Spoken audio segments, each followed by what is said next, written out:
Chapter 761, I Am Your Daddy. At this moment, in the Flying Frost Palace, the Emperor had just finished reading over the reports. He walked to the window and let out a sigh of relief. He fixed his eyes on a team of soldiers that was marching toward the Pure Heart Palace under the cover of night. The Emperor couldn't help but smile coldly. After tonight, that divine weapon will be possessed by the Li nation exclusively, and I will rule the entire world soon. This was the ambition of an emperor. He turned around and walked to his bed. Then he lay down slowly and was about to take a rest as he waited for the good news from Monarch Jin. He didn't expect the yellow spell, which had been placed in the center of his bed, to be attached to his back tightly as he lay down. Whoosh! The emperor was immediately frozen on the bed, and his eyes gradually became blank and sluggish. The next moment, a voice started to echo in his mind. I am your daddy. Daddy, do you hear me? I am your daddy. No, I am your birth father. I am your adopted father. Now come to the Pure Heart Palace with your men and be the audience for me when I act tough. At the same time, outside the Pure Heart Palace, Zhu Ke was standing on a tank with a smile. He was quite happy, for he had just brainwashed the emperor. The Queen Dowager could be the next target of the puppet spell, Zhu Ke said with a smile. Then, he raised his hands at the tanks and armored vehicles in front of him and was about to hold a military parade to the imperial palace. Squeak! At this time, the young princess and Zixi a fairy walked out from their bedchambers. They were stunned by what they saw.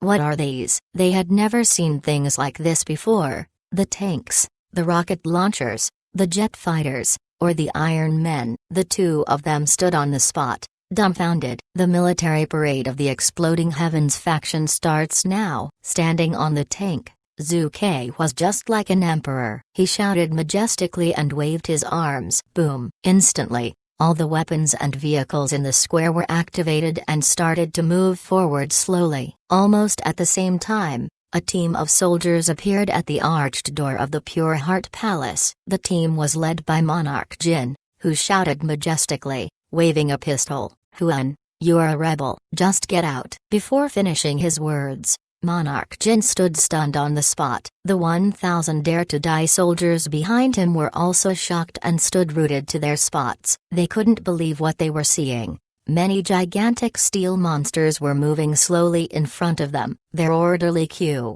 their unbreakable armor, and their big gun barrels were overwhelming. What the hell are these? How could they appear in the Imperial Palace? Whop, whop, whop, whop, whop. Several combat helicopters flew overhead, their rotary wings creating deafening noises. After that, more than 10 jet fighters flew over. Swish, swish, swish. Colorful smoke was ejected from the tails of the jet fighters and formed enormous rainbows in the sky. Whoosh, whoosh, whoosh. At almost the same time, dozens of Iron Men flew toward Monarch Jin and his soldiers abruptly. As they hit the ground, their heavy bodies cracked the earth. After that, all the Iron Men raised their arms and pointed their fiery hot palms at Monarch Jin and his soldiers. Lethal weapons detected. Put down your weapons in 3 seconds, or the eradication will be initiated.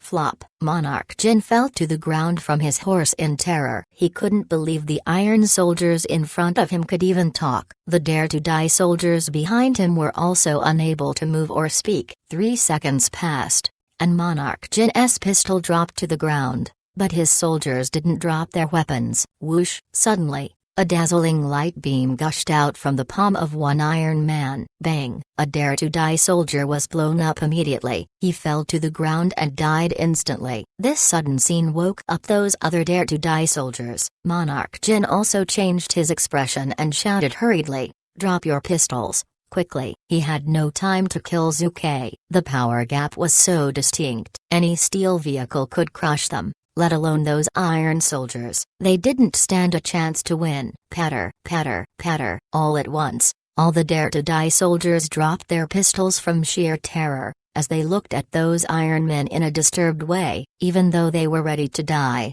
they were also intimidated by those steel monsters that they had never seen before. They stood no chance of defeating their opponents. They were hopeless and didn't want to sacrifice their lives in such a way. Oh, it's you. Monarch, you have also come here to enjoy the military parade, right? Suddenly, a lavishly decorated tank passed by them slowly. Zhu Ke, who was standing on the tank, waved at them with a shiny smile on his face. Monarch Jin's face twitched a bit. When he was about to scold Zhu Ke angrily, he swallowed his words after seeing the steel monsters around him. His expression amused Zhu Ke. Then, he asked with a smile as he looked at the soldiers behind Monarch Jin, "You are here to kill me, right?" The Dare to Die soldiers shut their mouths tightly. How could they answer that question? If they said yes, they were seeking death. If they said no, Zhu Ke, who was not an idiot, would see clearly from their actions that they were lying. Monarch Jin got up his nerve and said seriously,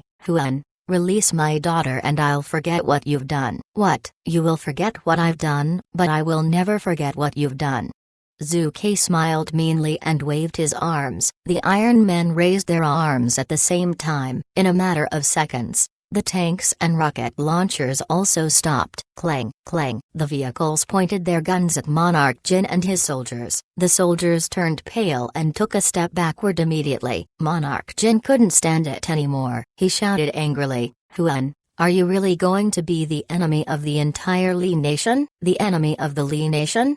Zhu Ke said with a smile as he shook his head. "Sorry, your so-called Li nation is not qualified to be my enemy." "What did you say?" Monarch Jin shouted angrily. Even the soldiers behind him widened their eyes in anger. Zhu Ke was too arrogant. Although the steel monsters in front of them were quite scary, the Li nation had tens of thousands of soldiers, who might defeat these steel monsters. However, they didn't expect Zhu Ke to say that the Li nation was even not qualified to be his enemy, which was a stark humiliation. "You may kill me but you may never insult me, Huan. I will die fighting with you today," Monarch Jin yelled, as he drew his sword and was about to fight Zhu Ke. "Stop!"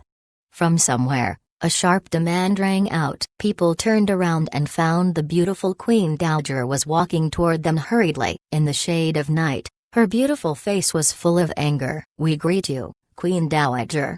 Over 1,000 Dare to Die soldiers kneeled down in front of her immediately. Monarch Jin was also shocked. Then he folded his hands at the Queen Dowager. "I greet you, Queen Dowager." "Humphrey, how dare you break into my Pure Heart Palace?" The Queen Dowager scolded coldly. "Queen Dowager, this is a misunderstanding. We are here to kill the rebel." Monarch Jin explained hurriedly. "Daddy." Another surprised voice rang out. The young princess ran to them, together with a surprised Zixia fairy. Monarch Jin was shocked. Then, he said in delight, "Yunner, you are really here." "Your belly." Monarch Jin fixed his eyes on the belly of the young princess. He was surprised by what he saw. The young princess's belly was still flat and normal. Monarch Jin was stunned. "This is not correct. Normally, after several months, it should." "Ah, Daddy, what are you talking about?" The young princess was confused. She ran to Monarch Jin and said coquettishly as she grabbed his arm, "Daddy, don't blame Huan. This time I asked Huan to take me out to play. The Queen Dowager also agreed to let him stay because of me. Come out and play?" Monarch Jin was shocked and shouted angrily, "Nonsense! Do you know Huan's plan? He is going to rise in rebellion." "Rebellion?" The young princess was shocked by his words. She turned to Zhu Ke in surprise. Even the Queen Dowager was shocked. Her beautiful eyes glanced at Zhu Ke seriously in a questioning way. Zhu Ke said with a calm smile, "Ridiculous. How could I rise in rebellion?" "As expected, people can't avoid rumors in this world." "Shut up. You left a letter that said you were going to usurp the throne." Monarch Jin scolded angrily. "Monarch, are you insane? Whose throne will I usurp?" Zhu Ke said with a cold smile as he shook his head. "Humphrey, stop your sophistry. You are going to usurp the throne of the emperor." Monarch Jin snorted seriously. Zhu Ke widened his eyes and said excitedly, "Monarch, are you an idiot? Why should I usurp the throne of my son?" Swish. His words froze the atmosphere immediately. "Your son? How dare he say the emperor is his son?" Monarch Jin was stunned. The Dare to Die soldiers were also shocked. The Queen Dowager couldn't believe that Zhu Ke could utter those words. The next moment, Anger started to surge in their hearts. Apparently, they knew clearly that Zhu Kai, who was even younger than the emperor, could never have had any relationship with the Queen Dowager. The emperor was not only a position, but also the honor of the Li nation. They didn't expect that Zhu Kai could say that their distinguished emperor was his son, which was a stark humiliation for them. Huan, how dare you say that? Monarch Jin scolded angrily. The Queen Dowager also said coldly, "Joker, do you know you have insulted me and the entire Li nation? The emperor has arrived." Just at this time, a sharp shout from a eunuch started to echo around the area. Everyone's expressions changed and they turned around. The emperor, who was wearing his dragon robe, was walking toward them hurriedly with a lot of imperial guards, eunuchs, and palace maids. "We greet you, Your Majesty." "Long live the emperor." The Dare to Die soldiers shouted with respect. Monarch Jin saluted immediately. The Queen Dowager was shocked. She frowned and looked at Zhu Kai calmly. She shook her head, as if she couldn't protect Zhu Kai this time. However, the emperor ignored the soldiers, Monarch Jin, and even the Queen Dowager. Flop. He ran up and keeled down in front of Zhu Kai and shouted, "I greet you, adopted father."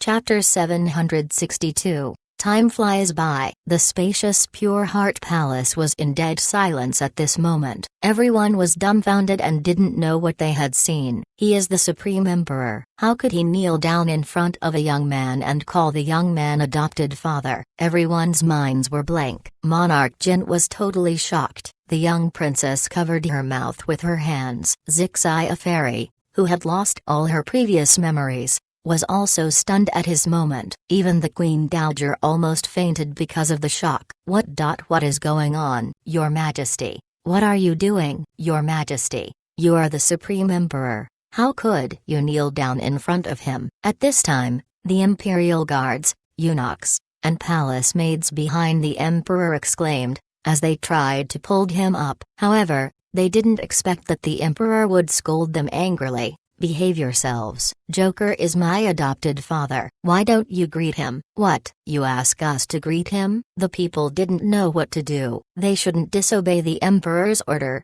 whether it was reasonable or not. But how can we greet him? How should we address him? "Adopted father?" No, it is treason and heresy to put ourselves in a position as high as the emperor. "Adopted grandfather?" It is still not correct. Flop. Suddenly, an old eunuch kneeled down and kowtowed to Zhu Kai as he shouted, "We are subjects of our emperor, who is just like our father." "So, the emperor's adopted father is our adopted grandfather. We greet you, adopted grandfather." Holy shit. The rest of the people couldn't help but be astounded. In this way, is it reasonable for us to call him adopted grandfather? But it is really disgraceful to kneel down in front of a young man and call him adopted grandfather. "Wow. How nice you are. I'll reward you with a tank," Zhu Kai said with a smile. At this time, he waved his hand. Then, 2 tanks stopped in front of them. The emperor shouted loudly, "Thank you, adopted father." The old eunuch also shouted hurriedly,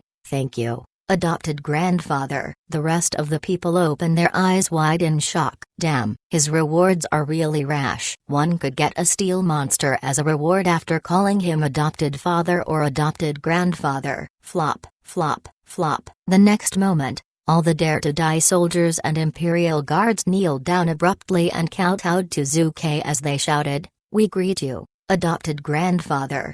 "Good," Zhu Kai replied contentedly with great joy in his heart. After glancing at the dumbfounded Monarch Jin and the Queen Dowager, he couldn't help but show his mean smile. Monarch Jin was about to lose his mind. He stared at the emperor confusedly and couldn't figure out what had happened. "It was the emperor who ordered me to kill Zhu Kai. But before I had time to kill Zhu Kai, the emperor came here to call Zhu Kai adopted father. I was totally cheated by the emperor." The Queen Dowager, who was standing beside Monarch Jin, was also puzzled completely. Her mind was chaotic. Everything that had just happened was absurd and unbelievable for her. "Queen Dowager, why are you still standing there? You should also greet my adopted father." The emperor looked up and asked suddenly. At this time, the queen dowager was stunned. The rest of the people were also stunned. How could the emperor ask the queen dowager to greet that young man? What could I call him? The queen dowager was the emperor's mother. This young man was the emperor's adopted father. What should the queen dowager call that young man? Forget it, let's stop here, Zhu Kai said embarrassedly. At last, even he couldn't watch it anymore. Anyway, he had just planned to act tough and punish the arrogant emperor and monarch Jin. He didn't plan to give the queen dowager a hard time. That's enough. You can leave now. Don't bother me with trifles, understand?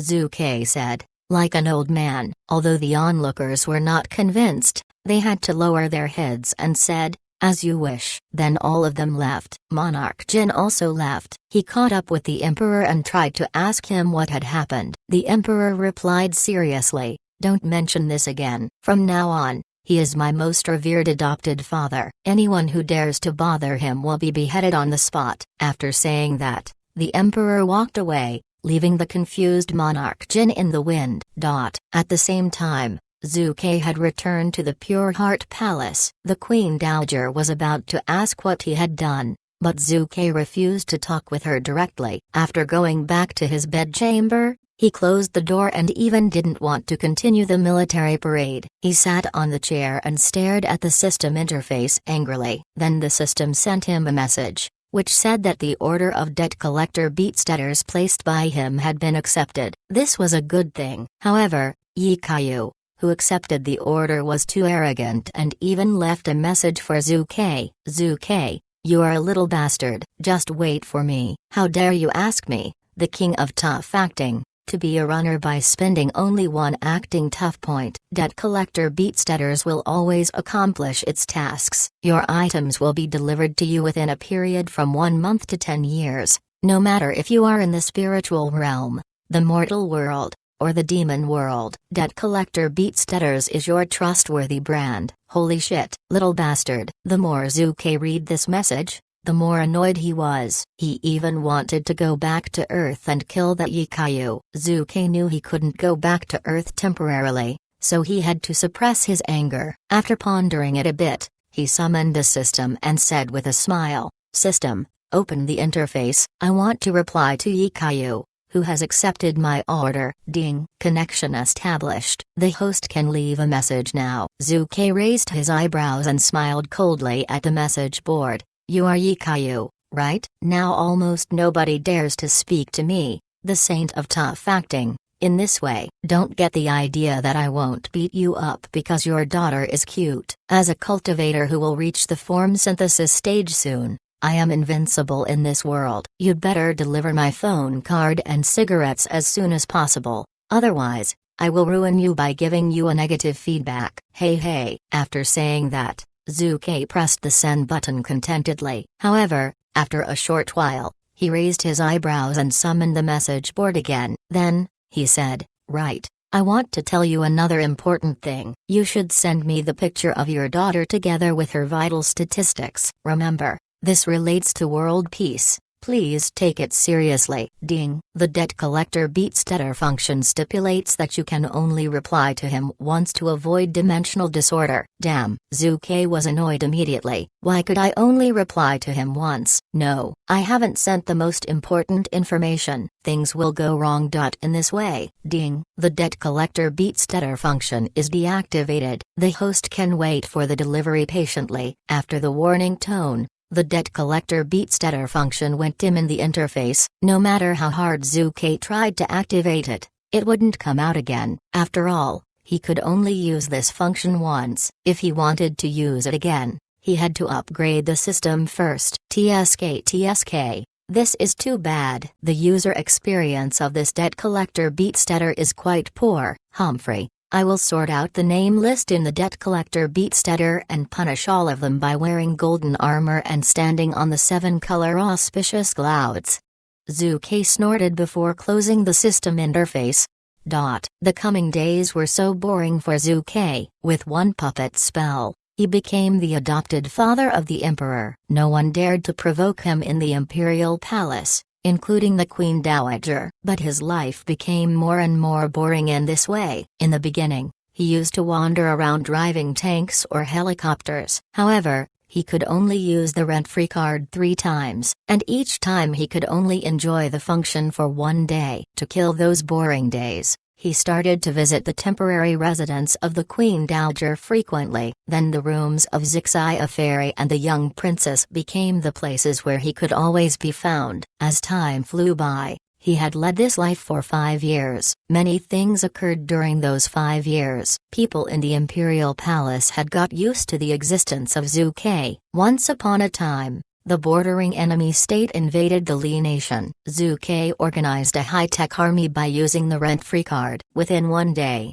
he defeated the invaders, flattened the enemy state's imperial palace, and gobbled up the entire enemy state. After that, nobody dared to invade the Li nation again. All countries did their best to pay tribute to the Li nation each year. Then, Zhu Ke managed to sleep with the Queen Dowager and accomplished the achievement of having sex with an illusionary image, which earned 5,000 acting tough points for him from the system. After that, the young princess and Zixia Fairy became his women one after another. Time went by rapidly. 1 year had passed, 5 years had passed, 10 years had passed, 30 years had passed. Zhu Ke had become an old man, Zixia Fairy was an old woman.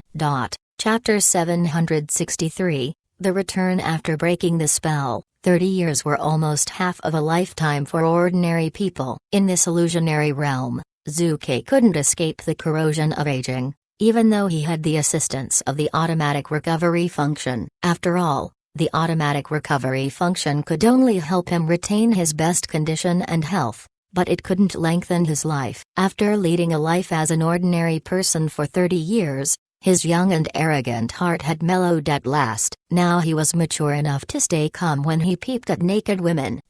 In the secret room of the mysterious abode in the Water Nation, everything he had experienced in the illusionary realm had just happened in several hours in the real world. Some experiences of Zhu Ke and Zixia Fairy in the realm were displayed on the ceiling of the secret room. Several images were displayed from his arrival in the illusionary realm to his dominance in the imperial palace. At last, when the image switched, 30 years had passed in the illusionary realm. The onlookers were surprised and couldn't help but exclaim, "Alas, I didn't expect Joker to become an old man in this image. He is no longer that young and arrogant man, but it is still quite creepy. How does he stay alive till now? What a silly question. If I was as capable as he is, I could also survive that, right?" The steel monsters he took out could even defeat cultivators at the chi refining stage, let alone those ordinary persons. With those things, no matter how wild his behaviors are in the illusionary realm,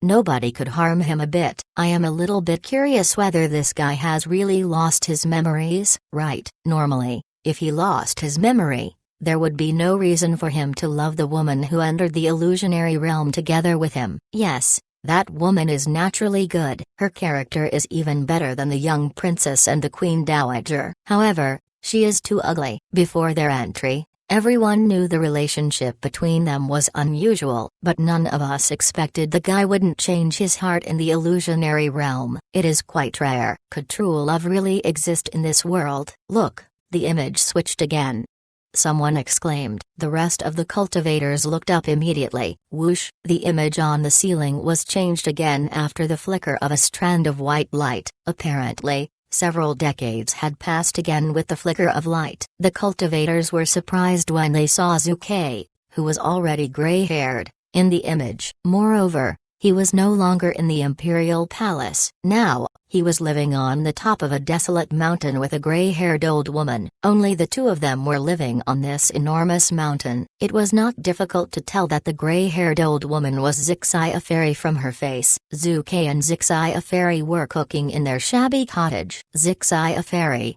who had a spoon in her hand, was doing her best to stir the vegetables with her trembling arm. Zhu Ke shook his head and sighed. I've taught you a lot of times in these years, but you still can't cook a perfect dish. Just let me cook it." "No, old man, stop making troubles for me. I must cook a perfect dish for you." Zixia was quite stubborn. She pushed Zuke aside and continued to stir the vegetables in the pot. However, she failed at last. The vegetables in the pot had turned to black from green and started to give off an awful smell. Bang! Zixia threw the spoon back into the pot ruefully. Then she left the kitchen with tears in her eyes. Zuke walked to the pot slowly with a wry smile on his face. He put out the fire in the furnace and also walked out of the room. He found Zixia was sobbing silently on the stone chair at the door. Turning her back on him, her old and lonely figure really made him feel sorry. Zuke walked up to her unsteadily and sat beside her. Then, he said with a wry smile, "Old woman, this is really unnecessary." Zixia leaned on Zuke's shoulder. Their old figures were quite dismal and gloomy. She said in a low voice, "Old man, before the Queen Dowager and the princess passed away, they each cooked for you personally. Why am I so stupid? I can never master the skill. I am so useless." "How could that be?" "In my heart, you are the most capable person." "No, I am quite clear that I am really useless. Also, my face is so." "Old man, have you regretted spending your lifetime with me?" "Little fool, if I regret it, how could I leave with you to enjoy this secluded life when you were tired of the life in the Imperial Palace?" "Old devil." "Now both of us are old, and we can never go back to those good days, right?" The old Zuke looked up at the sky and exclaimed. At this time, Zixia, who was leaning on his shoulder, asked again in a low voice, "Old man, have you regretted spending your lifetime with me?" "Never." "I am not good at judging people's faces." She asked again, "Old man, have you regretted spending your lifetime with me?" "Never." "Remember I used to tell you I will protect you forever." "Old man." "What? Have you regretted spending your lifetime with me?" "Never." Actually, the most important factors of love are not appearance or age but a true heart. Moreover, after turning off the light, I don't care whether you are beautiful or not. "Old man." "What?" She was exhausted. She failed to ask her next question at last. She closed her eyes peacefully in the arms of Zuke. "Old woman." Zuke hugged her tightly in his trembling arms and tried to wake her up, for he had realized what was happening. "Old woman, wake up, you haven't cooked a dish for me yet." "Azza, you will catch a cold by sleeping like this." "Wake up." "Azza, please wake up. Let me sing you the song you like the most, okay?" He kept asking quietly. However, the woman in his arms couldn't answer him anymore. After a short moment, Zuke started to sing softly. "The time which has passed will never come back. The red fallen leaves are buried in the dust forever. From beginning to the end, nothing is changed. Only you are drifting above the white clouds."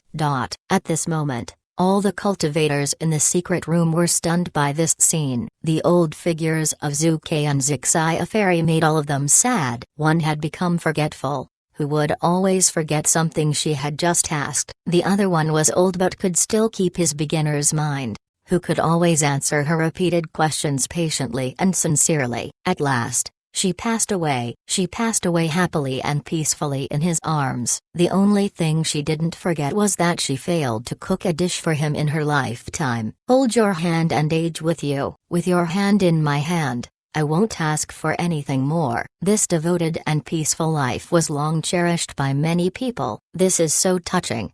A female cultivator couldn't help but sob. When she was a young girl, she had dreamed she could enjoy her late years like this with the one she loved. Alas, I wonder what love is in the world. Why is it a religion worth dying for? Someone sighed as he recited the verse composed by Li Bei of the Exploding Heavens faction when he was in the imperial city of the Fire Nation.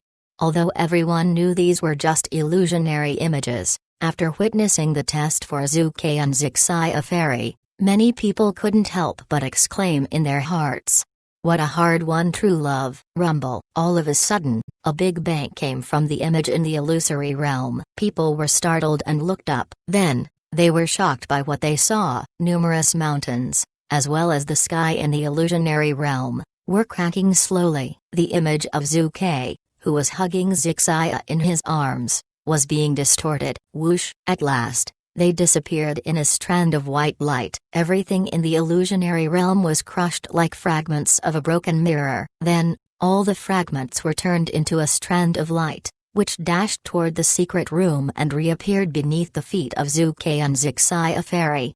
They opened their eyes slowly in the secret room. Their eyes were full of wonder at the strangeness of what they had been through. They looked at everything around them with puzzlement. Then, they came to themselves gradually. It turned out 100 years in the illusionary realm was just one day in the real world. Zuke and Zixai Aferi broke the spell after spending a lifetime in the illusionary realm. Now, they had regained their real bodies.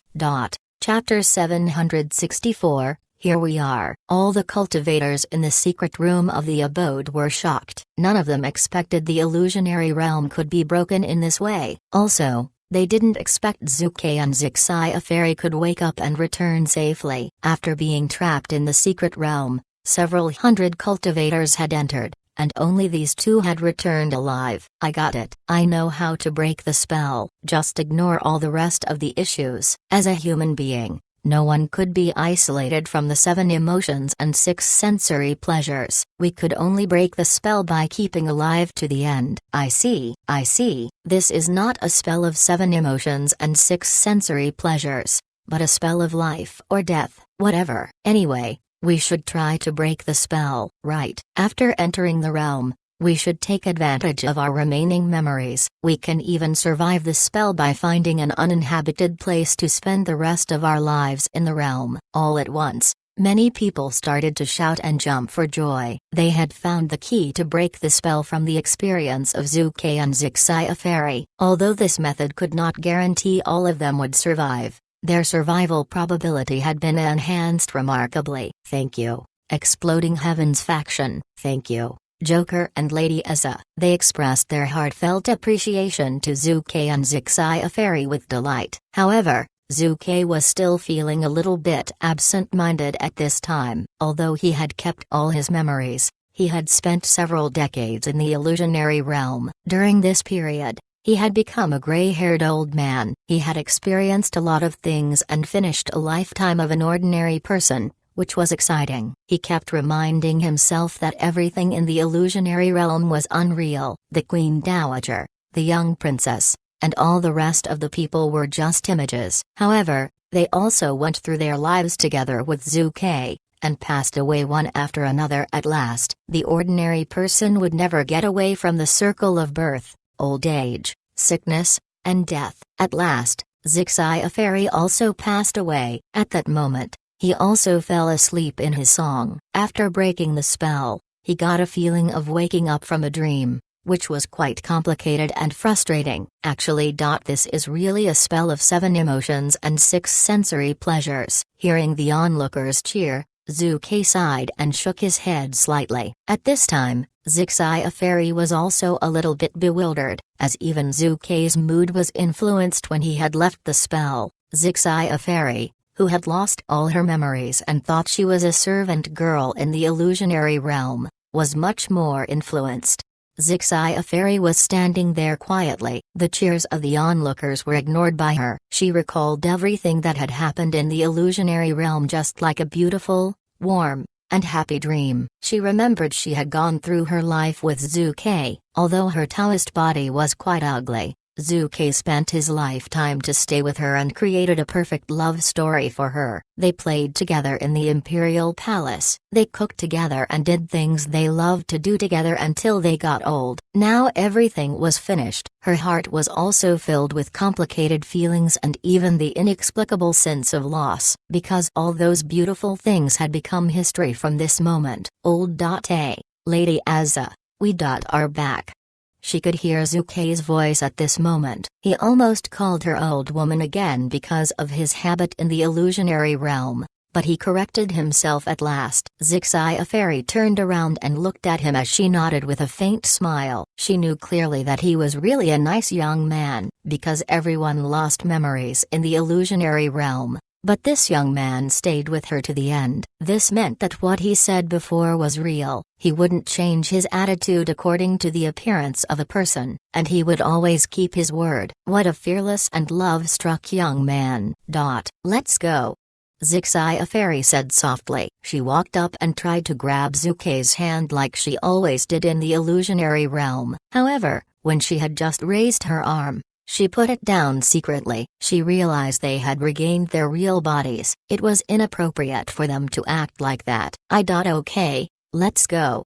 Zuke was about to say something, but words stopped on his lips after seeing her reaction. He was also a little bit embarrassed, and his heart was full of mixed feelings. In the illusionary realm, they were an old couple. However, when they left the illusionary realm, the distance between them had been widened again, as if they were strangers who met by chance. He was so unaccustomed to this status. Zixia Fairy had also noticed his embarrassed expression. They had spent so many years together in the illusionary realm. Some memories couldn't be wiped out, and it was also very difficult to wear away the mutual understanding between them. Alas, she sighed in his heart. She knew what Zuke was trying to say. Maybe he would ask her to be his cultivation companion to continue their good times. However, she knew she couldn't let that happen, because their identities were distinctive and because she took up the heavy responsibility of rebuilding the mighty sect. The most important point was that she didn't know how to tell her real identity to Zuke. Deep in her heart, what worried her the most was whether this nice young man could accept her after knowing her real identity. All these complicated feelings bewildered her. Therefore, she couldn't help but try to ignore Zuke's embarrassed expression and pretend she hadn't seen that. Alas, Zuke also sighed in his heart at this moment, because he felt guilty. Just now, the words stopped on his lips were, was I impressive? Was I awesome? However, he failed to utter those words. He knew Zixia Fairy hadn't figured out he was actually Zuke. Now he felt guilty and worried Zixia Fairy might kill him with her sword angrily after knowing his real identity. At the thought of this, Zuke lost the interest to show off his achievements in the illusionary realm. In this way, the two of them remained silent as they continued to walk toward the entrance at the center of the secret room. The entrance led to a deep underground area. Zuke and Zixia Fairy continued to walk down the steps. On their way, Zuke tried to break the embarrassment several times, but he didn't know what to say. His reaction was noticed by Zixia Fairy again. The feelings in her heart had become more and more complicated. Several times, she also tried to tell her real identity to Zuke. However, they said nothing till they reached the end of the stone stairs. When they left the stone stairs, an empty altar appeared in front of them. The altar was surrounded by pitch-black areas, which were apparently abysses. From the stone stairs, there was only a stone bridge leading to the altar. Nothing could be found on the altar. From afar, they could barely see the ground of the altar, which was engraved with sculptures and runes. Joker, here we are. Zixia Fairy stopped suddenly and said as she looked at the altar. This is the place where the last seal is. Chapter 765, Open the Seal. What? Zuke was surprised. Finally, we've reached the last seal. But what should I do next? Should I really make trouble for her and ruin her plan, after reaching the last seal by going through untold hardships and dangers? But if I don't ruin her plan, what if she releases the living creature under the Five Elements Mountain? Joker. Zixia Fairy said, as she turned to Zuke. What? Zuke came to himself and looked at Zixia Fairy. Zixia Fairy hesitated a bit. After a short while, she said as if she had made up her mind. Joker, do you know why I have to open the seal? What? Is she going to tell me her identity? Zuke was surprised, but still braced himself to say, I don't know. But I've heard a living creature is being subdued under the Five Elements Mountain. When we were heading for this position, I guessed this would be the place where it is subdued. A living creature? Zixia Fairy was stunned. Then she said, shaking her head, no, this is not true. Joker, look at this.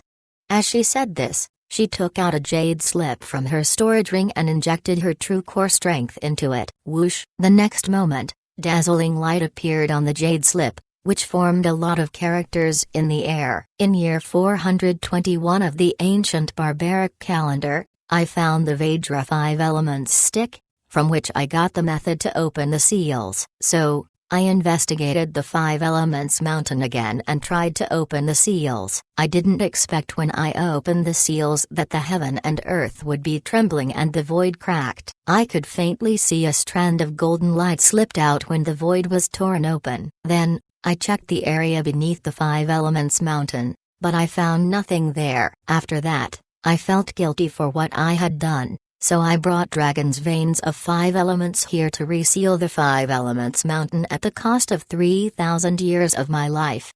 By Kylan Patriarch, the first sect leader of the mighty sect. Gasp. After reading those characters, Zuke couldn't help but gasp. Could this Kylan Patriarch really be Buttface? According to his style, he would never reseal the Five Elements mountain at the cost of 3,000 years of his life. That would be impossible. Could it be that he was bragging? Holy crap. This is highly possible. Also, the golden light he mentioned could be the living creature released by him. Moreover, Buttface had found a personal letter of the Kylan Patriarch in the mighty sect, which said the Kylan Patriarch used to investigate the Five Elements mountain but found nothing.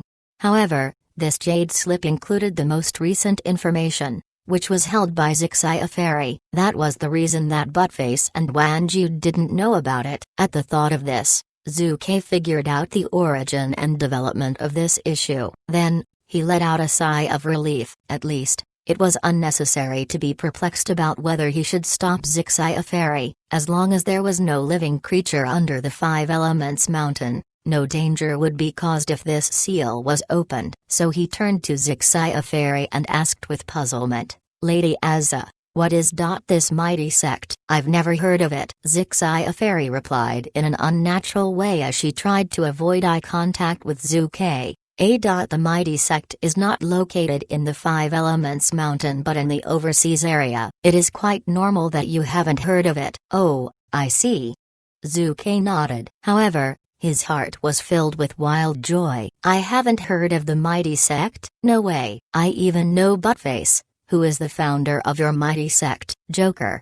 Zixia Fairy emboldened herself and said in a low voice at this time, "Actually, I also come from the overseas area," and Zuke interrupted her before she had time to finish her words. "What? Do you also come from the overseas area?" A self-deprecating wry smile appeared on his face. Then, he said in a lonely voice, "That explains why I haven't met a powerful cultivator like you in the Five Elements mountain before." He knew Zixia Fairy was trying to tell him her real identity, so he stopped her immediately. After all, he had also concealed his identity. Moreover, if Zixia Fairy knew his real identity, she might kill him instantly. Therefore, he stopped her so that both of them could continue to conceal their identities. In this way, if she blamed him in the future, he could answer her, "You also concealed your identity. How could you say I am shameless?" "Joker, I didn't mean to conceal my identity,"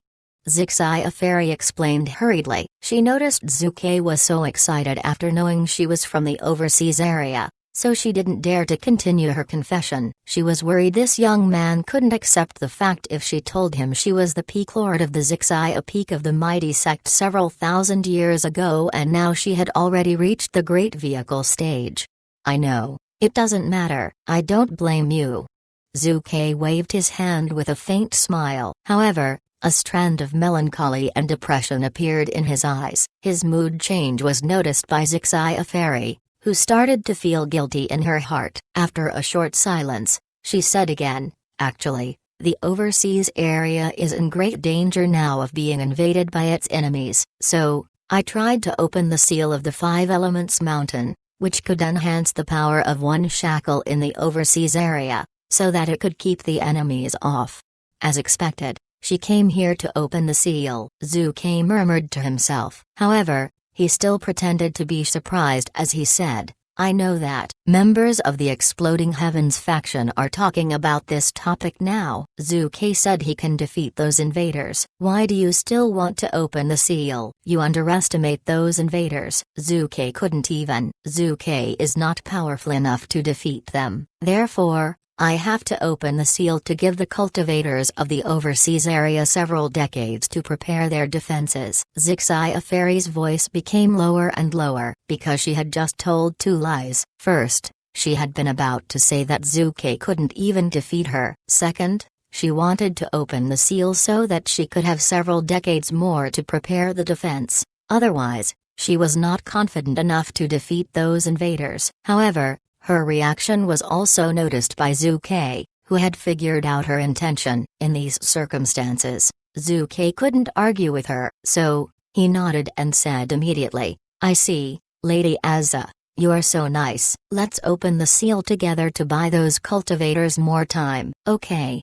Zixia Fairy nodded immediately, as she felt a sense of relief. After that, she flew toward the altar hurriedly as if she was afraid Zhu Ke would ask more questions. Zhu Ke smiled, as Zixia Fairy had become more and more lovely to him. However, he pretended he knew nothing as he followed her. Soon, the two of them landed at the center of the altar. Zixia Fairy performed her magic art and a dazzling light appeared in her palm. Then, she hit the altar with her palm. Boom! All of a sudden, all the patterns of the altar lit up and started to give out dazzling white light. The next moment, the altar shook violently. Along with a deafening big bang, the altar started to sink rapidly.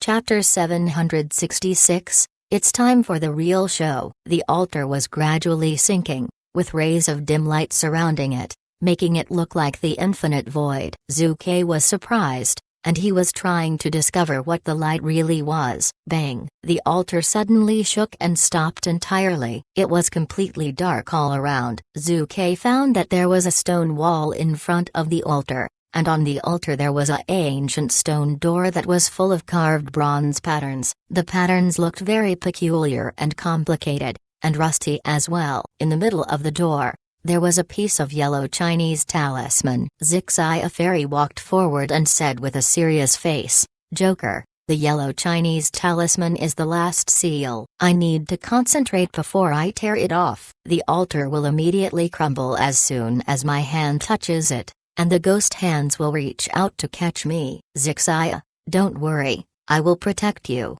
Zhu Ke smiled. At this moment, Zhu Ke had given up making trouble for Zixia Fairy. Instead, he wanted to leave her with a good impression of him, and he decided to allow her to do whatever she wanted. Once the seal is cleared, the lock of the 4 great continents would be back to normal again. "I will be able to enjoy life for another few decades, but you have to be careful. Although the ghost hands are not very powerful, you should not let them touch you." Right beneath the altar, there is the Netherland. Once you are dragged down there by the ghost hands or you accidentally fall down, you would be trapped and lost in the pure darkness until you die. Even if you die, your soul would still be trapped there. Zixia Fairy said with worry on her face. "Thank you." Zhu Ke smiled. "Although I have not laid eyes on the ghost hands before, Zixia has said that even a cultivator of the Golden Core stage could easily deal with the ghost hands. I think there is no need to be afraid. I shall start now."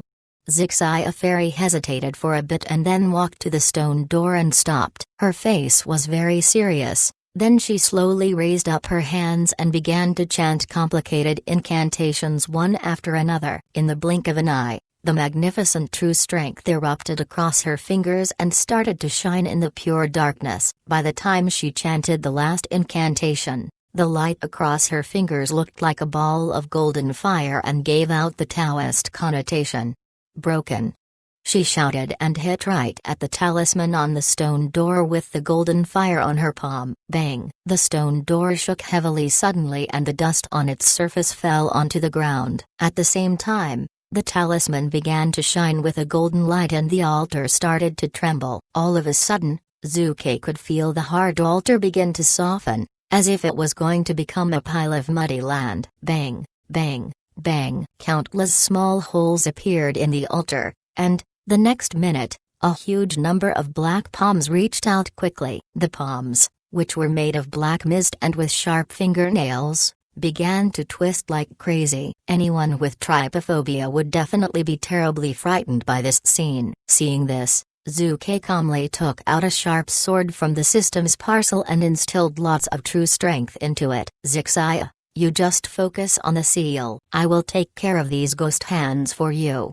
Zhu Ke turned to Zixia Fairy and said. Right at this moment, staring at the Chinese talisman, Zixia's entire arms were shrouded with the golden light. With the ball of fire devouring the golden light given out by the Chinese talisman, the Chinese talisman was getting smaller and smaller. It seemed that in just a few minutes, Zixia Fairy would be able to tear off the Chinese talisman. Seeing this, Zhu Kai nodded and was relieved and turned to the ghost hands. With the cracks in the altar getting wider and wider, more and more ghost hands reached out and began to move toward Zhu Kai. Kill!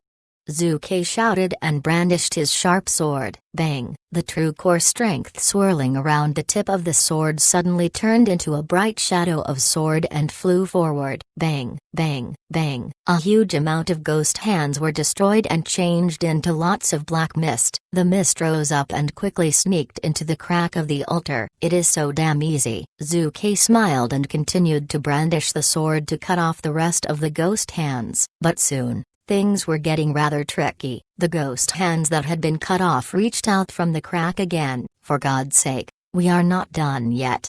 Zhu Kai frowned and quickly took out his sword again. Although the ghost hands could not be destroyed completely, the ghost hands still could not get close to them, since Zhu Kai was cutting them off very fast. This made it possible for Zixia Fairy to destroy the Chinese talisman. Bang! Bang! Bang! The ghost hands were cut off, then they emerged again. Still, they could not get close to Zhu Kai. He had been cutting them off for almost 24 hours. For a cultivator of the Golden Core stage, which Zhu Kai was, it was time for him to run out of energy. Luckily, with the help of the system, Zhu Kai's body could automatically recover his strength, and he had got a huge amount of true core strength, so he was still fine. Bang! Right at this moment, the stone door began to tremble, making a great noise. The golden light dimmed by the second, as if it was going to die out at any moment. Seeing this, Zixia Fairy's face was getting more and more serious. She gathered the true core strength of the Taoist connotation in her palm. All of a sudden, the ball of fire got even bigger. Bang! The stone door collapsed, and the golden light completely vanished. Zixia Fairy was very happy and hurriedly tore off the Chinese talisman. Joker, we did it! She turned to Zhu Kai happily. Zhu Kai smiled and was about to speak. Suddenly, the altar shook heavily. Bang! All the ghost hands exploded and changed into many balls of black mist, the mist spreading out all over. What's going on? Zixia said, surprised. Zhu Kai was also shocked and felt something bad was about to happen. Bang! Bang! Bang! The mist exploded again and disappeared into the darkness. All of a sudden, an enormous vortex appeared. It began to rotate like crazy and started to devour everything around it like a beast's mouth. Zhu Kai and Zixia Fairy were drawn by gravity and flew toward the vortex. Cricky! Zhu Kai was startled and hurriedly summoned his system. He wanted the system to break the incantation of the disguise puppet, so he could retake his cultivation. Joker, you go first. Zixia Fairy suddenly shouted and gently hit Zhu Kai's back and pushed him back to the stone door. What, Zixia? Zhu Kai suddenly realized what was going on. He fell against the door, and then he turned around, only to find that Zixia Fairy had been devoured by the vortex. The next moment, the stone door that was full of cracks collapsed. He fell onto the ground on the other side and dodged the gravity. No! He shouted aloud and hurriedly dashed out. However, the vortex began to shrink quickly and, in the blink of an eye, it disappeared. Zixia Fairy's body appeared again and fell right into the crack of the altar, beneath which there was complete darkness. Zixia! Zhu Kai shouted and ran forward. By the time he arrived at the altar, looking through the crack, he saw Zixia Fairy's body being dismembered and changing into many sprinkles of light. Doppelganger.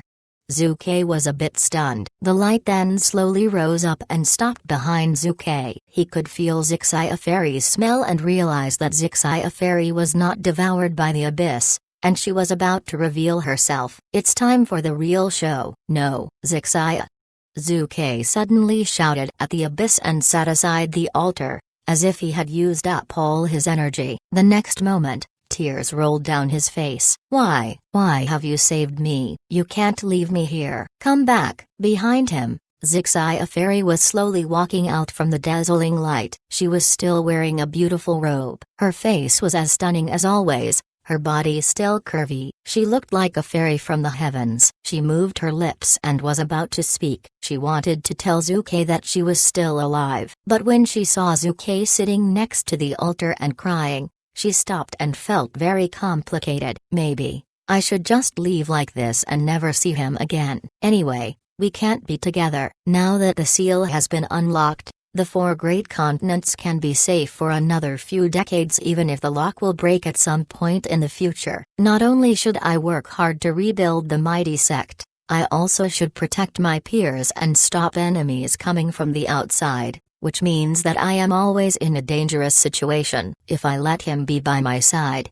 he would also be in danger. Goodbye, Joker. Zixia Fairy stood still and stared at the back of Zukei, with her eyes watering. There was a lock inside this cave, and a strong cultivator like Zixia Fairy was not allowed to step in. She could feel something was trying to push her out of the cave. But before she left, she wanted to have a good look at Zukei. Suddenly, Zukei took out his recorder and pushed the play button. She is gone. The happy time we spent together in the past could never come back. The red leaves are buried deeply under the ground. We are back at the starting point. You are drifting in the air, in the clouds.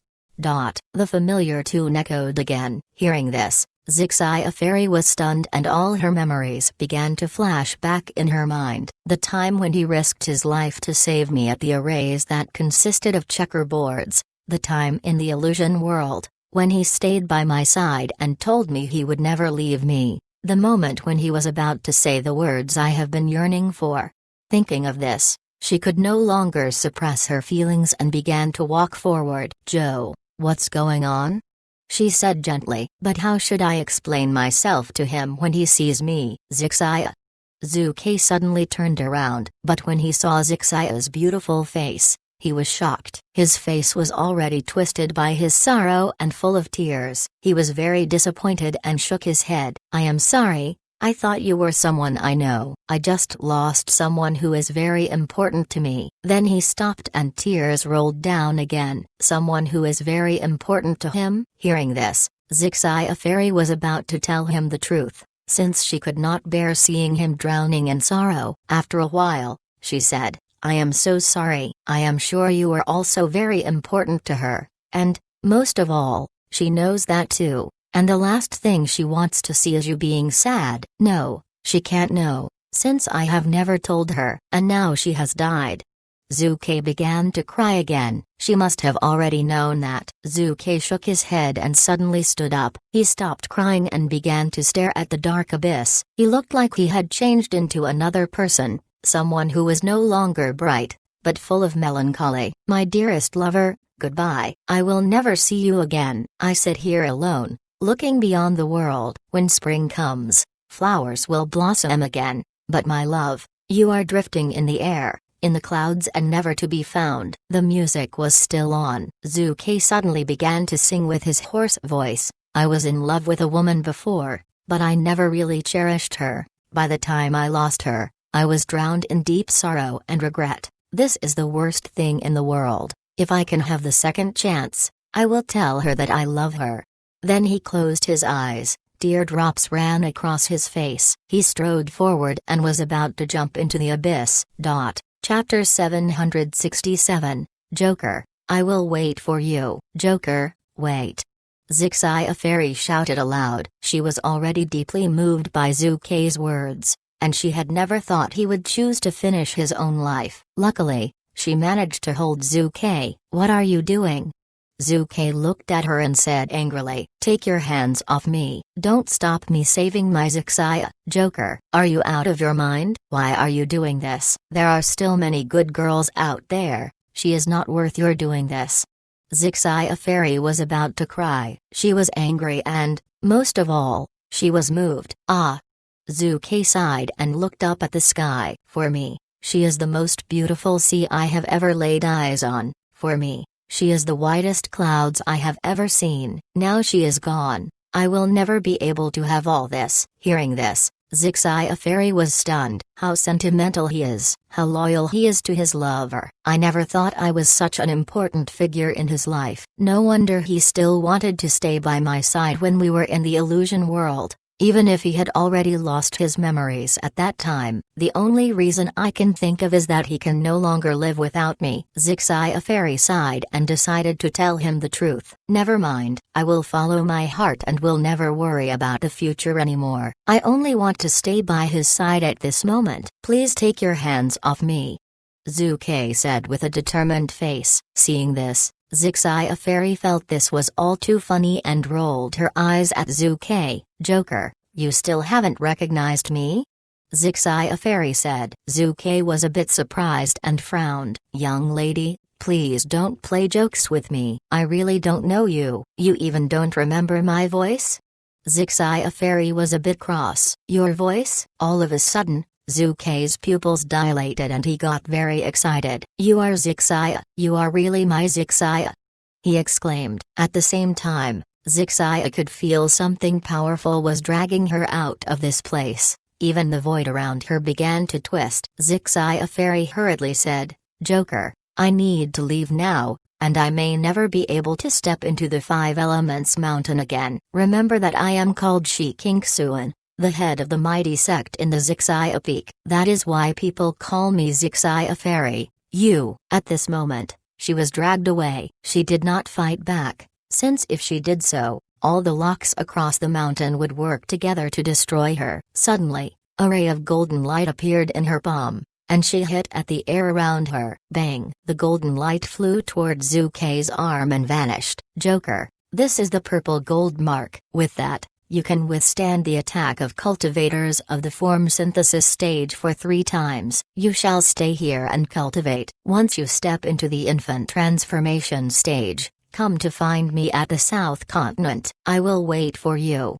Then she smiled and gently blinked, and she was dragged further away. She slowly disappeared in the twisting winds. Wait, Zixia, I have also got something to tell you.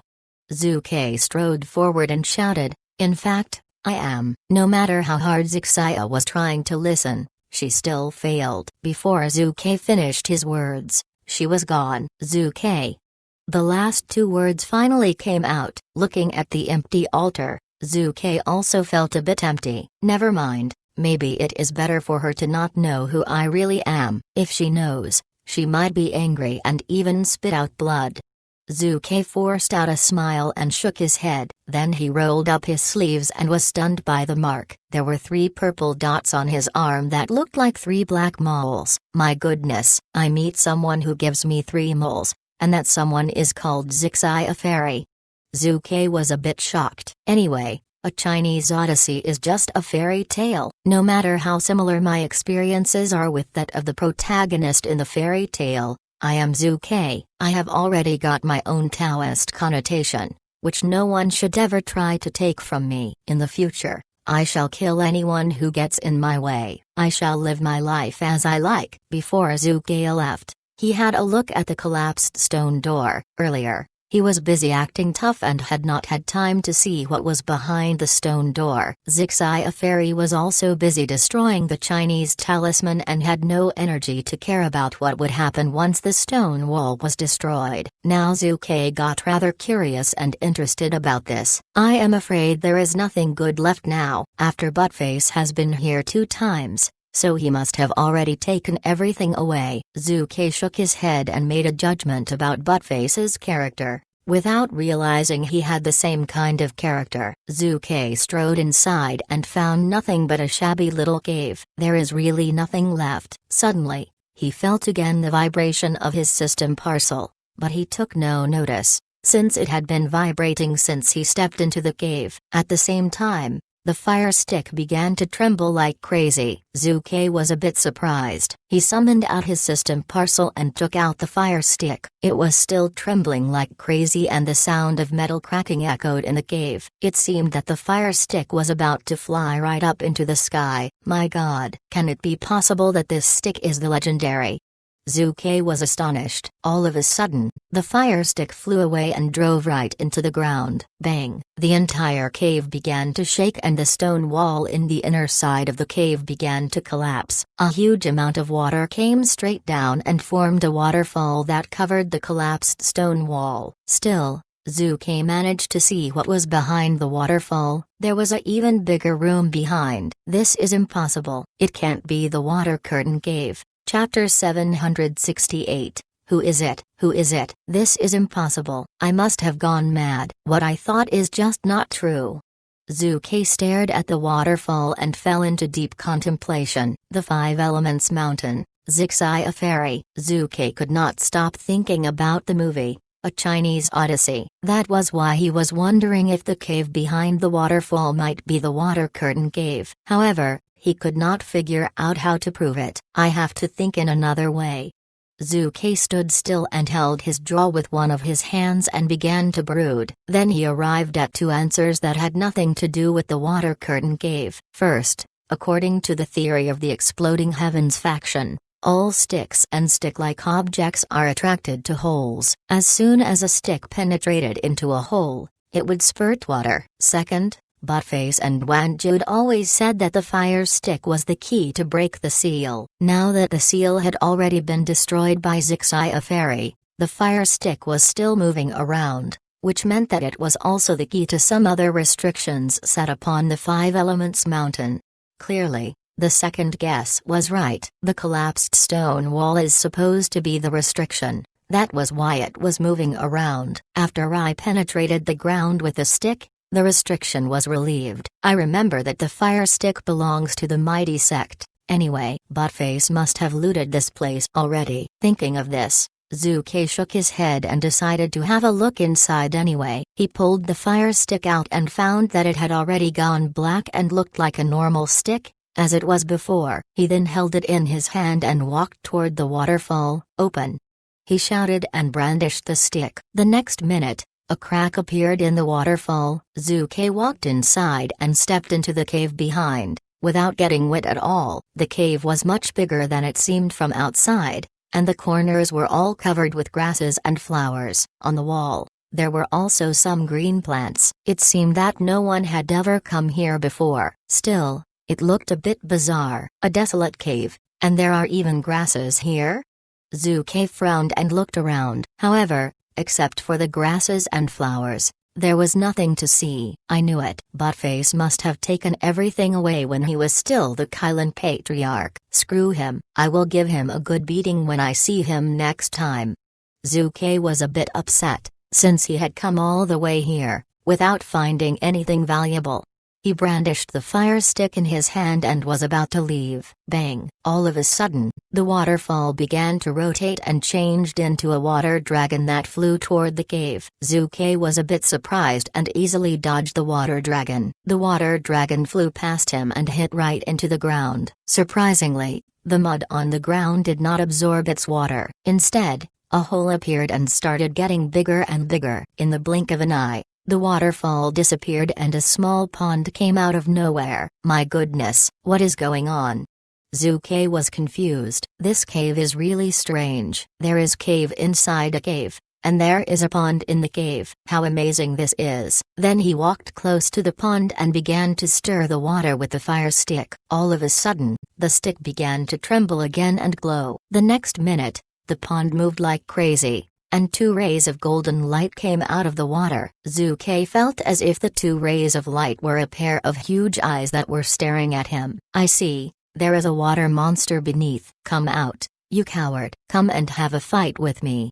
Zuke activated his true core strength and was about to fight. The two rays of light got more and more dazzling and began to move upward. At last, Zuke realized that the two rays of light came from two shining jade balls. Meanwhile, a huge sound echoed in the cave. The Five Elements body comes from me. Bang! It was so loud that Zuke's eardrums felt like they were about to break. Even his soul trembled. Who is it? Who is yelling? Zuke activated his power to help him withstand the influence. He looked around on the alert. Who is this? He must be extremely powerful. What stage can he be at? His sound could simply cause this damage to me. I believe a normal cultivator of the infant transformation stage would have already been dead by now. Who is it? Get the hell out. No one answered. Who is it? Get out. Hurry up. I am hungry. Come out. Show yourself. Right at this moment, the two jade balls jumped out of the water and floated in front of Zuke. Zuke was a bit stunned. Sent you here. Ding. The incantation inheritance is detected. Does the host want to have it? Incantation inheritance? I remembered the system just said something like the 5 elements body comes from me. Can it be possible that the 2 jade balls are the cultivation of the 5 elements mountain? Of course. Zuke was very delighted and answered immediately. In the blink of an eye, the 2 balls got inside Zuke's body and were kept inside the system parcel. The incantation inheritance number 1 and the incantation inheritance number 2 are now within your body. The host can only inherit the incantation once they are opened. The sound of the system's notification echoed. Things are getting curiouser and curiouser. I like this. Open them up. The 2 jade balls were opened and changed into rays of golden light. The next moment, the light suffused all of Zuke's body. The 5 elements body comes from me. This time, the sound echoed in Zuke's mind. Then he felt a bit numb at the back of his head. He could feel that something mysterious was trying to invade him and his Taoist connotation was being attacked by it. Meanwhile, the sound of the system's notification rang again. Ding. The incantation inheritance is trying to reprogram the host's Taoist connotation. The firewall of the system has temporarily stopped it. Does the host want to allow this process to continue? Ding. Once this process is allowed, the host's Taoist connotation would be assimilated and changed completely. What? Changing my Taoist connotation? Screw you. No. I will not allow it. System, get the 2 jade balls out of my body and throw them away. Zuke said with his eyes wide open. Ding. Removing the 8x9 transformation and the pupils of the fire eyes. Wait, what did you say? The 8x9 transformation and the pupils of the fire eyes? If I am right, the 2 incantations must be the 72 polymorphic transformations and the piercing eyes from the movie A Chinese Odyssey. Zuke exclaimed. Ha, ha, ha, ha. The 72 polymorphic transformations and the piercing eyes from the movie A Chinese Odyssey. Chapter 769. Surprise after surprise. Zuke was so excited. He came from Earth, where all the Chinese people knew about the 72 polymorphic transformations and the piercing eyes. Although the piercing eyes sounded a bit different from the pupils of the fire eyes, the 8x9 transformation is the same thing as the 72 polymorphic transformations. In some of the Chinese traditional legends, both Yang Jian and Sun Wukong mastered the 72 polymorphic transformations. Ding. The system is about to delete the 72 polymorphic transformations. The sound of the system's notification rang again. Stop. Zuke said abruptly, his eyes wide open. I can't possibly delete such a powerful incantation. How can you even ask me this? You have shocked me indeed, so you have to help me to remove this incantation's Taoist connotation for free. Ding. The host would have to upgrade the system to activate the function of removing the Taoist connotation. The host can also upgrade his own Taoist connotation, so that his Taoist connotation could not be invaded. The system answered coldly. Hearing this, Zuke was a bit unhappy. So, to inherit this incantation while maintaining my own Taoist connotation, I need to upgrade the system to version 10.0. Screw you. If I could upgrade the system to version 10.0, I would have already gone back to Earth. Are there really no other ways? Zuke said, frowning. He was very anxious, since he really wanted to find out if the 8x9 transformation and the pupils of the fire eyes were the 72 polymorphic transformations and the piercing eyes or not. Since the 2 incantations did not come from the system, but from the world of cultivators, Zuke was a bit worried about if they were as powerful as he thought. Suddenly, Zuke thought of the one turning into 3 pure pellucid ones that Zhang Hongyan had been cultivating on. According to Chinese fairy tales, with the help of the one turning into 3 pure pellucid ones, someone could create his own doppelgangers. While in this world, it turned out to be an incantation that could help a cultivator change his fate. With the time passing, Zuke was getting more and more disappointed. Ding. There are no other ways. The system answered. Never mind, even if I can't use the 2 incantations now, I am sure I will when my Taoist connotation grows more powerful. Zhu Ke was relieved and was about to turn around and leave. All of a sudden, a powerful energy rushed into his body and he could feel something was ringing in his head. Ding! Unknown incantation detected and has been blocked temporarily by the system's firewall. Does the host want to unblock it? The system's sound echoed. What? Unknown incantation? Zhu Ke was a bit confused and asked, I wonder whether this incantation will influence my Taoist connotation? Ding. This incantation does not contain any Taoist connotation and has no side effects at all. The host can choose to use this incantation or not. Of course I would want to use this incantation.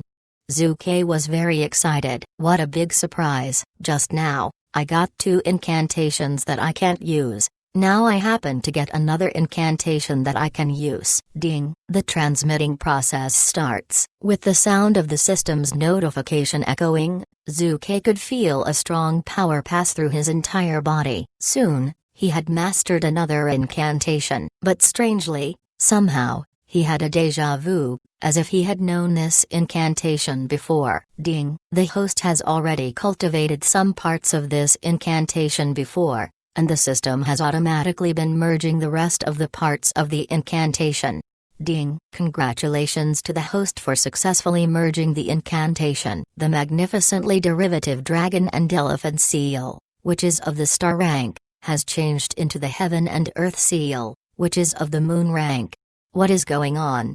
Hearing this, Zhu Ke was a bit surprised. He hurriedly summoned the system and checked the screen, clicking the information button. I see. The magnificently derivative dragon and elephant seal extracted from the dragon soul element became the heaven and earth seal. I remember that the magnificently derivative dragon and elephant seal contains 5 seals: fantasy killing seal, heavenly thunder seal, void annihilation seal, immortal seal, and Gautama Buddha seal. Wait a minute, there is one more seal now. The heavenly immortal Gautama Buddha Annihilation Seal. Jesus Christ. The heavenly immortal Gautama Buddha Annihilation Seal. Clearly, the name of this incantation comes from the 5 incantations. What on earth is this? Zhu Ke was greatly surprised and asked, System, will I have to go through another heavenly tribulation if I choose to cultivate on this incantation? Ding. The host had already committed lots of sins, and, compared with what the host has gone through in the past, the heavenly tribulation that you are going to go through in the future is much, much weaker. So there is no worry. The system answered. Hearing this, Zhu Ke was speechless. What's wrong with you? What do you mean by saying that I have committed lots of sin, and the heavenly tribulation that I am going to go through in the future is much, much weaker? The transmitting process is done. The original owner of this incantation has left the host a message. Does the host want to check it? Zhu Ke got very excited and said yes. Judging by the names of the 2 previous incantations, I wonder whether this message is left by Sun Wukong. I never thought the original owner of the 3rd incantation would even leave me a message. Maybe via this message, I can figure out if it is really Sun Wukong who has left me the incantations. In the blink of an eye, a ray of light flashed across the screen, and soon a few sentences appeared. The 5 elements body comes from me. After the war between the immortals and the devils, I had been trapped by the Gautama Buddha seal. Since I don't want my people to learn what I had learned, I hid all the incantations I have mastered here, hoping someone of my future generations would find them one day.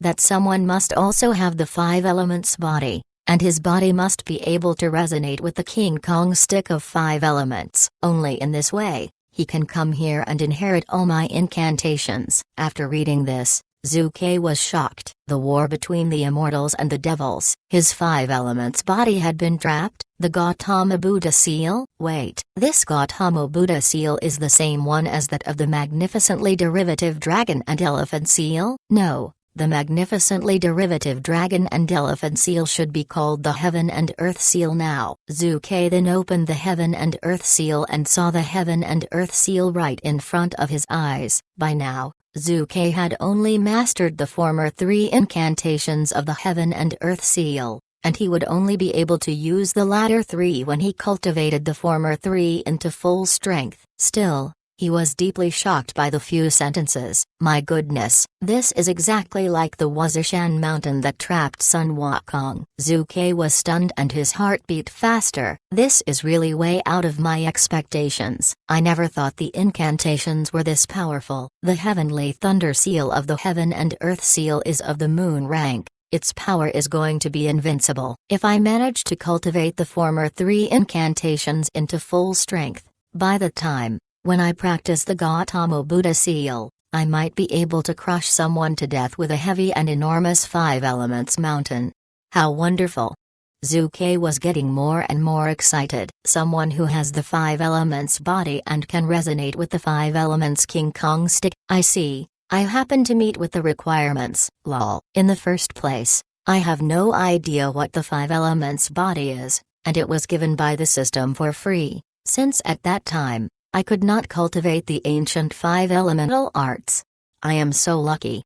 Thinking of this, Zhu Ke laughed out loud. Things are getting more and more interesting. Xuanzan continent, powerful cultivators from the other side, cultivators of the top level of the great vehicle stage. Screw you all. There is one thing I am sure of, and that is the cultivator that once was trapped here must be extremely powerful. Even more powerful than those from the other side. Even if the seal upon the 4 great continents would not break, I will definitely go to the other side personally and throw a few hundreds of 5 elements mountains to crush them. By the time, the entire world would be filled with the 5 elements mountains. Chapter 770. We will do business. When Zhu Ke walked out of the cave, he found there were numerous cultivators waiting outside. In the past, when people entered the cave, very few managed to get out alive, which made lots of people believe that there were many treasures inside. Those who managed to get out never got deep inside, and people thought they were either lucky or extremely powerful. Some even had the idea of killing the survivors to take their treasures away. Therefore, Zhu Ke had drawn lots of attention when he came out alive. Seeing him coming out, people started a heated discussion. Look, someone is coming out alive. I don't think I have seen him before, or seen him getting inside. My goodness, it's him. You know him? Of course, I know him. 7 days ago, he spoke up for a rather ugly woman. My, I thought he would be dead by now. Where is the young woman who went inside together with him? I think she must be dead now. Wait a minute.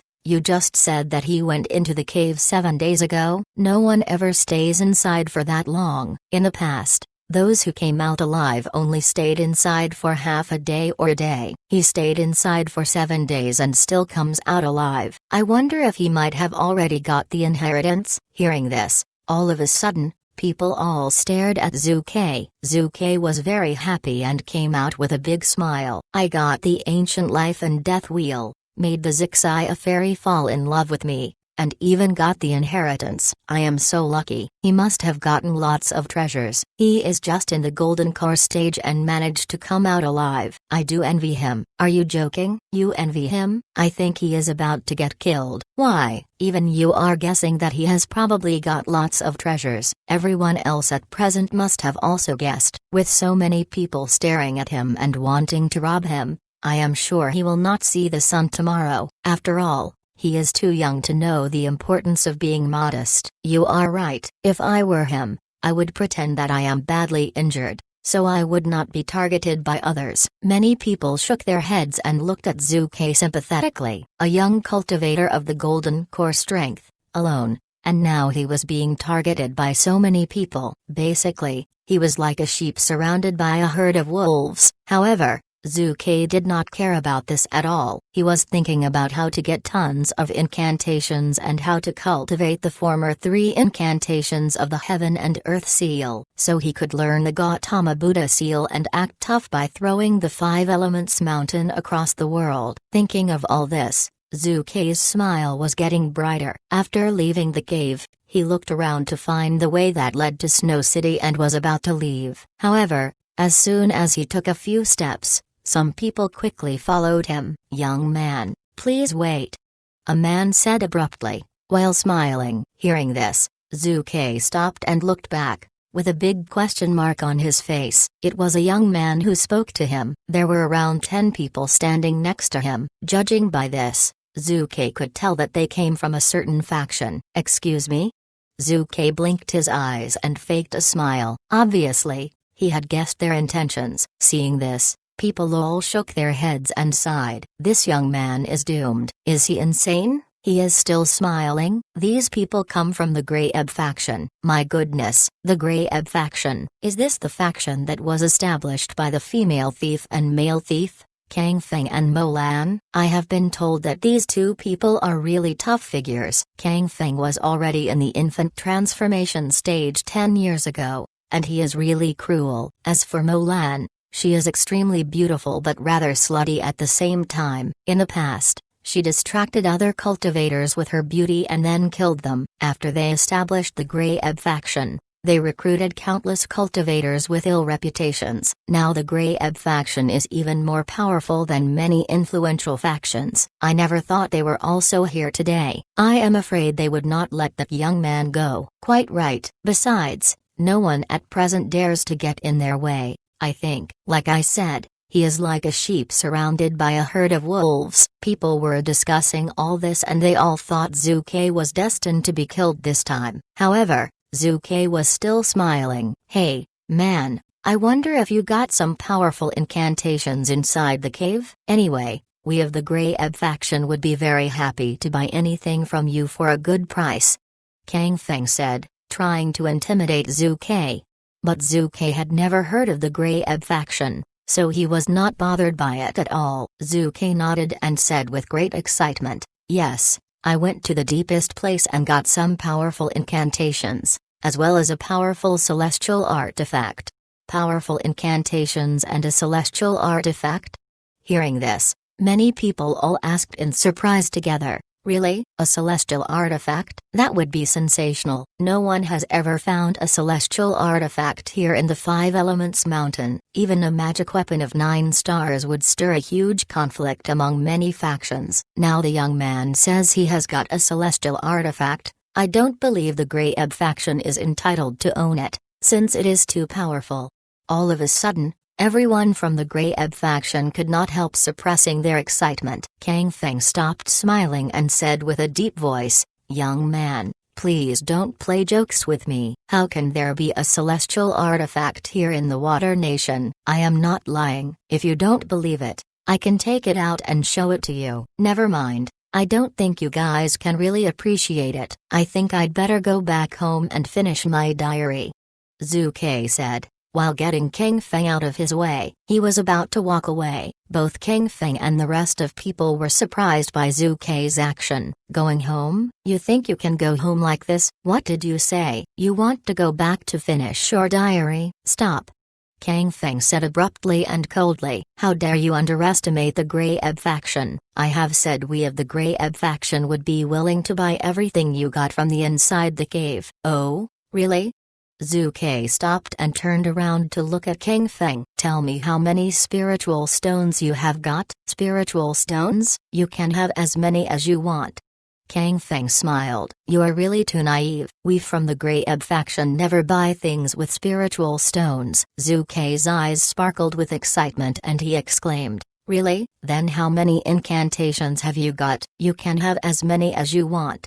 Kang Feng laughed. Hearing this, Zhu Ke waved his hand and strode forward. Good. Take me to your faction. We will do business. Chapter 771. It was your wife who made the first move. What? He offered to go to the Grey Ebb sect? Did he agree to the deal? Everyone, including the followers of the Grey Ebb sect, was in disbelief. Could you still find someone this stupid today? How did he get that piece of enlightenment with that kind of foolishness? Don't tell them that fortune doesn't favor the fool. Ha, ha, ha, good. You know what's good for you, my fellow cultivator. Follow us. Our faction leader and matron are just nearby.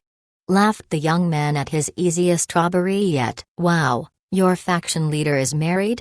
Zhu Ke was taken aback, then sighed enviously. I'm so envious of him. How beautiful is his wife? You mean our faction matron? She is, of course, an otherworldly beauty, stunningly and devastatingly so. The young man smiled as he flattered their faction matron. The crowd came to their realization once they had heard this conversation. This guy had no clue about the Grey Ebsek's reputation. No wonder he fell for their trick so easily. He was just too young and naive. Stunningly and devastatingly beautiful. Great. Quick, bring me to your faction leader and matron now. I'm taking up your offer for sure, Zhu Ke said happily. He even came forward enthusiastically and grabbed the young man by his shoulders, as if meeting an old friend that he had not seen for years. His actions even made the Grey Ebsek uneasy for once. They had robbed others for years, but this was the first time they had seen a willing victim. Could it be that he's just a genuine dimwit? What he said about the legacy and celestial artifact wasn't made up, was it? Suspicions suddenly sparked as they glanced at one another. Whiz! A few streams of line appeared and landed on the ground. At that instant, more than a dozen figures appeared. The crowd turned to the commotion but quickly stiffened. The followers of the Grey Ebsek turned around too, and, when they saw who it was, their faces filled with awe. They called loudly in unison, "Greetings to our faction leader King Feng. Greetings to our matron." There were just 2 cultivators in the infant transformation stage among the new arrivals. No doubt they must be King Feng, the faction leader of the Grey Ebsek, and his wife, Mo Lan. King Feng, as his name implied, seemed tried and hardened by life. He had a slight stubble on his chin and a glaring gaze. A tough character. Mo Lan,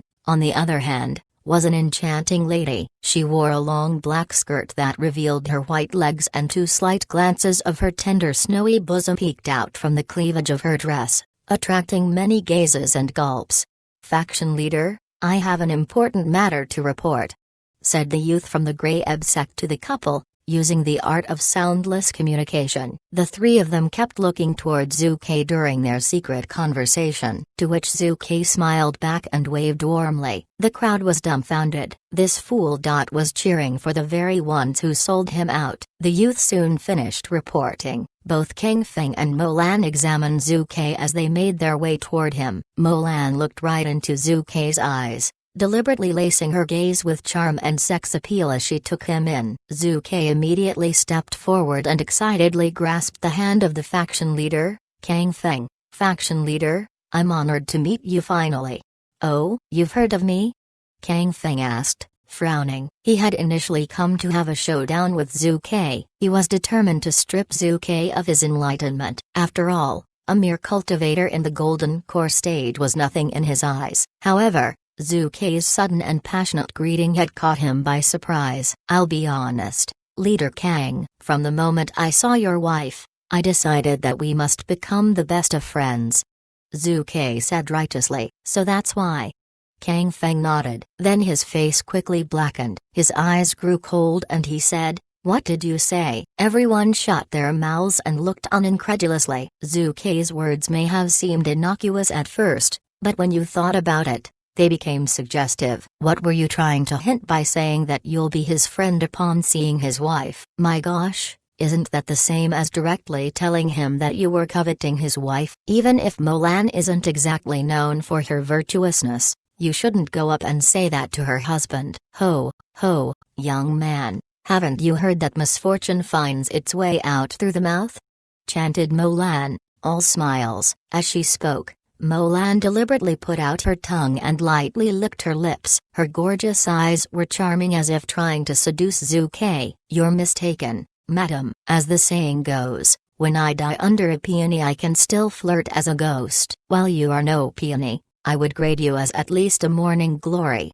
Zhu Ke laughed. As soon as the words left his lips, King Feng and Mo Lan's expressions turned livid and murderous. The crowd couldn't believe their eyes at this development. To think that Zhu Ke dared to tease powerful cultivators in the infant transformation stage just like that. It was akin to seeking death. Did I say something wrong?" "Don't get angry, madam. If you dislike morning glories, you could be a chrysanthemum instead," Zhu Ke promptly explained. Mo Lan was already piping mad. Whip! Mo Lan faded away like a shadow hiding from the light and flooded magic art into a closed grip. In a single move, a terrifyingly strong palm technique instantly loomed over Zhu Ke. Upon seeing this, Everyone present caught their breaths in their throats. The prowess of an infant transformation stage powerhouse was indeed remarkable. From this move alone, it was clear that no one, maybe except for King Feng who was on the same cultivation stage,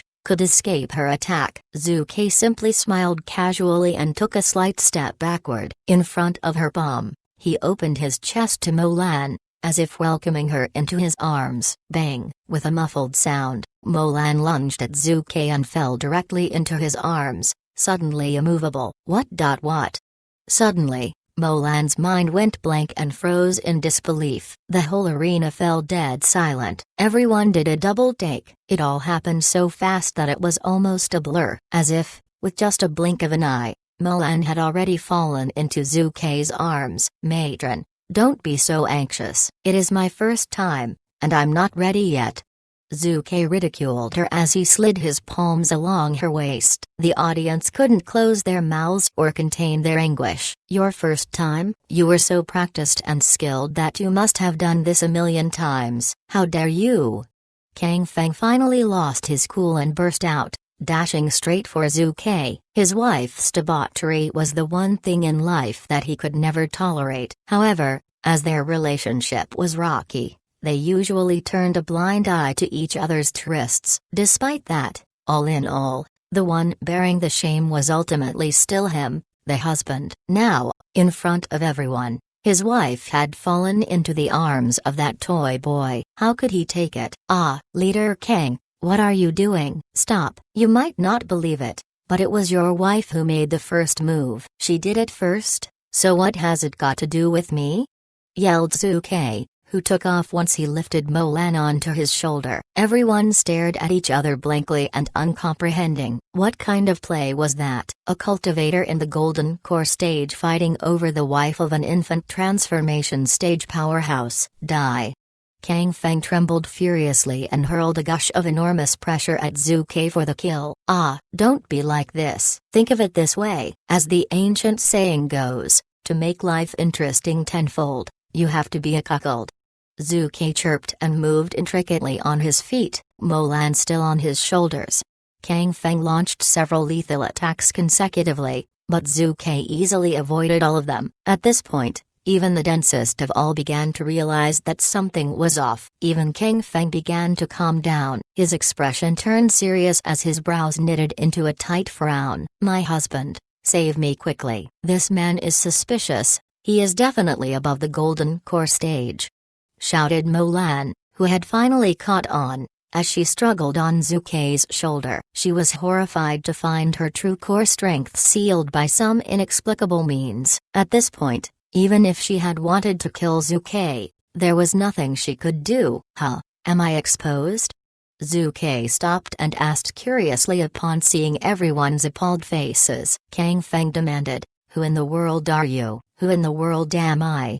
Zhu Ke grinned, and with a flick of his arms threw Mo Lan directly off his shoulder. He adjusted his hair and looked up at the sky at a 45-degree angle, faintly smiling. Yours truly, right here is none other than Zhu Ke, hailing from the Exploding Heavens faction. Chapter 772, You could play it that way? Exploding Heavens faction, Zhu Ke, 5 simple words. By themselves they are light and weightless. However, to everyone else, it was as if thunder had exploded in their minds. The whole arena fell silent within seconds. Everyone's eyes widened in disbelief. Zhu Ke? He's Zhu Ke? How is that possible? Wasn't he missing for years? How and why did he reappear with a different appearance? The atmosphere in the arena turned strange all at once. Judging by the power he had displayed, everyone was almost sure that the person standing right there was indeed Zhu Ke. After all, members of the Exploding Heavens faction were the only ones who stood a chance at fighting against an infant transformation cultivator when they were still at the Golden Core stage,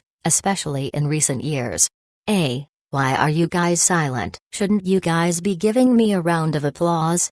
Zhu Ke jested, as he called on the system and undid the effects of the high-class disguise puppet. He had gone over the time limit for this high-class disguise puppet. The system would deduct points for every 2 hours over the limit, which was such a huge waste. Swish! A light enveloped Zhu Ke and, right after, his Joker outfit began to disappear. In its place, a black robe formed around his body and, at the same time, his face began to change. That face that both Water and Fire Nation's people couldn't help but dream of. That ethereal poo. No, the face that was imprinted in countless people's minds, thug-like but handsome, appeared in front of everyone just like that. Gasp! Everyone inhaled sharply as the truth hit them. Crap! What the hell? It is Zhu-Kai. What was he thinking? He concealed his real face to stir up a ruckus here. Wasn't he playing them like a clown? The atmosphere turned even weirder. Everyone's line of sight quickly landed on the Grey Ebb faction. The crowd displayed a myriad of expressions. Some pitied them, some looked on with mockery, and some of them were gloating over their plight. This will be fun. The Grey Ebb faction is going to suffer. Sigh. They could blame their bad luck. As the saying goes, one who walks along a river frequently cannot avoid getting his shoes wet. They have done so many ill deeds in their line of work that they finally hit an iron plate. PFFT. You're calling Zhu-Kai an iron plate? That guy's a board of iron nails. Kick him and he wouldn't even get a dent, while the person who kicked him would bleed all over. He couldn't care less about us so long as we keep out of his way. However, if you keep poking him in his eye, he's sure to make your life a living hell. 3 cruelest ways to die in the world of cultivation. 1. To be tormented to death by Zhu-Kai. 2. To be tormented to death by Zhu-Kai. Also, 3. It is still to be tormented to death by Zhu-Kai. Everyone murmured and teased jokingly, waiting to watch a good show. When you like someone, all of their flaws will turn into strengths. However, when you hate someone, you would find something about them to hate, even when they are perfect. In other words, you would dislike everything about them. Right now, the Grey Ebb faction were the ones that everybody disliked. A bandit sect like them that was always benefiting themselves at the expense of others. Therefore, people were more than willing to witness their downfall. As for people like Zhu-Kai, while crafty at times, at the very least he would not pick fights for no good reason. Besides, he had helped them to recover the Water Nation. This merit alone was enough to make everyone see him in a positive light. Fully aware of their situation, the Grey Ebb sect felt as though they were sitting on pins and needles. Even the couple in the infant transformation stage, sect leader King Feng and his wife, Mo Lan, knew of their danger. They had lived in the Water Nation for many years. Who has not heard of Zhu-Kai's name? Who doesn't know of the screeness of the Exploding Heavens faction? In recent years, slogans such as the Exploding Heavens appears. All they leave behind is a thread and a single needle. The Exploding Heavens go to war, not a blade of grass would grow. All proved that this mysterious power faction was not to be trifled with. Zhu. Fellow cultivator Zhu, this is a misunderstanding. Let me explain. Kang Feng finally spoke up trepidly, and cold sweat started to form on his forehead. No matter how confident he was in his skills, he did not think that he could be Zhu-Kai's opponent. Just think about it. Back when Zhu-Kai was in the original infant stage, he had already killed a cultivator at infant transformation stage. Now, his cultivation was so high that even he could not see through it. Explanation? I'm not listening. Zhu-Kai crossed his arms and rejected King Feng's offer. With an aloof expression, he dropped his voice. I need an answer for what happened today. You wouldn't listen to his explanation, but you want an answer? Aren't they the same freaking thing? Everyone's mouths trembled. They didn't know what Zhu-Kai meant. However, Kang Feng understood Zhu-Kai's underlying message, and so did Mo Lan. Those in their line of business naturally understood what he wanted when they heard his words. While those two words may seem similar, their meanings were entirely different. By explanation, it meant that Zhu-Kai had wanted a statement of the situation. However, demanding an answer was different. It expected an apology as well as compensation. Swoosh! Without hesitation, Kang Feng took off his storage ring and offered it to Zhu-Kai respectfully. Fellow cultivator Zhu, this is the entirety of the Grey Ebb faction's resources. I am willing to offer them all to you as compensation. HMPH. Compensation? Sect leader Kang, what kind of person do you think I am? What don't we in the Exploding Heavens faction have? Your little resources mean nothing to us. Zhu-Kai snorted. his face arrogant. Then this little scum reached out and accepted the storage ring. Everyone who saw that almost vomited blood. Oh, hell, this guy was still as shameless as ever. At these words, though, Kang Feng's lips twitched furiously. Kang Feng felt that he understood him. Zhu Ke must have thought that these compensations were still not enough. However, what can he do? The massive amount of resources that the Grey Ebb faction collected by robbing and killing cultivators were all in the storage ring. If even that was not enough, all that was left for him to do was to despair. Wait a minute. There seemed to be more compensation that he could offer. Suddenly, Kang Feng's eyes lit up. He suddenly turned to his wife, Mo Lan. Swash! He moved so fast that his silhouette was almost like a shadow. He charged to the front, dragged Mo Lan up, and then threw her to Zhu Ke. As he did that, he pleaded sincerely, "Fellow cultivator Zhu, you and my wife are a match made in heaven. One is handsome, while the other is pretty. I won't fight for her with you anymore. From now on, she's yours." "Crap, you sly thief. You actually threw your wife over?"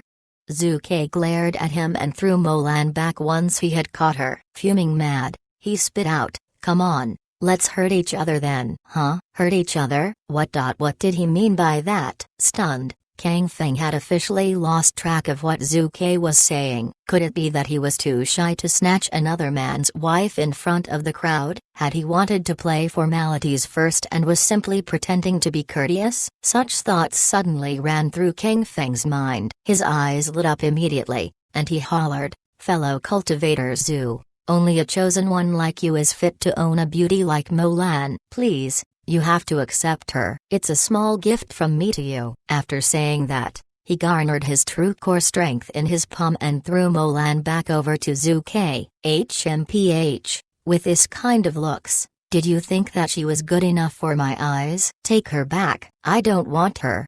Zhu Ke snorted. He is telling the truth this time. Mo Lan's supposed beauty was mediocre at best. When talking about prettiness, she's not even comparable to Zhang Hongyan and Zixia Fairy. As for charisma and looks, she's also a far cry from Liu Jingning and Madame Ya. On top of that, she was known for long being promiscuous. How can a boy like Zhu Ke be greedy over that little bit of prettiness? So, he rejected her again by throwing her back. Kang Feng thought that Zhu Ke meant it the same way as he did for the ring, just a gesture of politeness, so he tossed her back right away. And so, to everyone's surprise, it quickly became a throwing contest. You could play it that way? Can wives be thrown about just like that these days? During this time, Mo Lan, the lady being thrown around like a ball, was the only one at the brink of breakdown and madness. If only her true core strength weren't sealed. She would first torture Kang Feng to death, and then, with all her strength, find Zhu Ke to death, emptying his body and sucking him dry. Chapter 773, Stance of a Powerhouse. Forget it, stop throwing her. I have more important things to do. I'm not wasting my time playing throwing wives with you. Zhu Ke called a stop to this when he finally had his fill of fun. The acting tough points had also stopped rising. Kang Feng and his many followers from the Grey Ebb faction secretly heaved a sigh of relief. Smiles returned to their faces on hearing Zhu Ke's words. It was alright to lose their resources, give or take a few more years, and they could always kill, rob, and earn back what they had lost today. The most pressing issue now was to stay alive. Once the Grey Ebb faction expanded in the future, who knows, they might even be strong enough to go up against the Exploding Heavens faction. They could then wash away the shame they experienced today. However, the next moment, the sentence that popped out of Zhu Ke's mouth froze them to the ground. "Hurry up and choose the way you want to die. You could choose to do it yourself, or you could wait for me to do it. My advice is that you should do it yourself, as my power is so overwhelming that I might flatten you like a pie." Zhu Ke commented coolly as if talking about something insignificant. Followers of the Grey Ebb faction quickly paled at his words. After all that, we still have to die? This guy was indeed like the rumors. His heart was stone cold and ruthless. Everyone stood dazed for a moment, before nodding knowingly and calmly, as this was the Zhu Ke they knew. At first, he seems like a nonchalant fellow who just loved to troll people. Alas, Once he manages to trap his target, he transforms into a demon king, steel-fisted and cruel, leaving no escape route for his prey. Thinking back, he had wiped out the whole of the Lord's family when they offended him. A mere Grey Ebb faction could never compare. Zoo. Fellow cultivator Zoo. This is against the rules. I had already offered you all of my resources. According to the rules, you can't kill us. Kang Feng's face turned white as his voice trembled in fear. He finally felt true fear for Zhu Ke. Moreover, even he himself was unconvinced by his own words, because nobody, including himself, observed this supposed rule. Even when the victims had handed over their valuables, he would still kill them so long as he disliked them. That's why, when he said that out loud, everyone shook their heads and laughed. Ignore the fact that nobody obeyed those rules. Even if it was carved in stone, it'd be strange if Zhu Ke followed them. This guy was born to break the rules. Rules? Ho, sorry to say, but there's no such rule in the Exploding Heavens faction, as everyone had predicted. Zhu Ke smiled slightly and his eyes narrowed. The rule of our Exploding Heavens faction is that if you leave a line for your enemies, they might leave you a life in the future. That's why when we rob people, we insist on leaving a thread and a needle. However,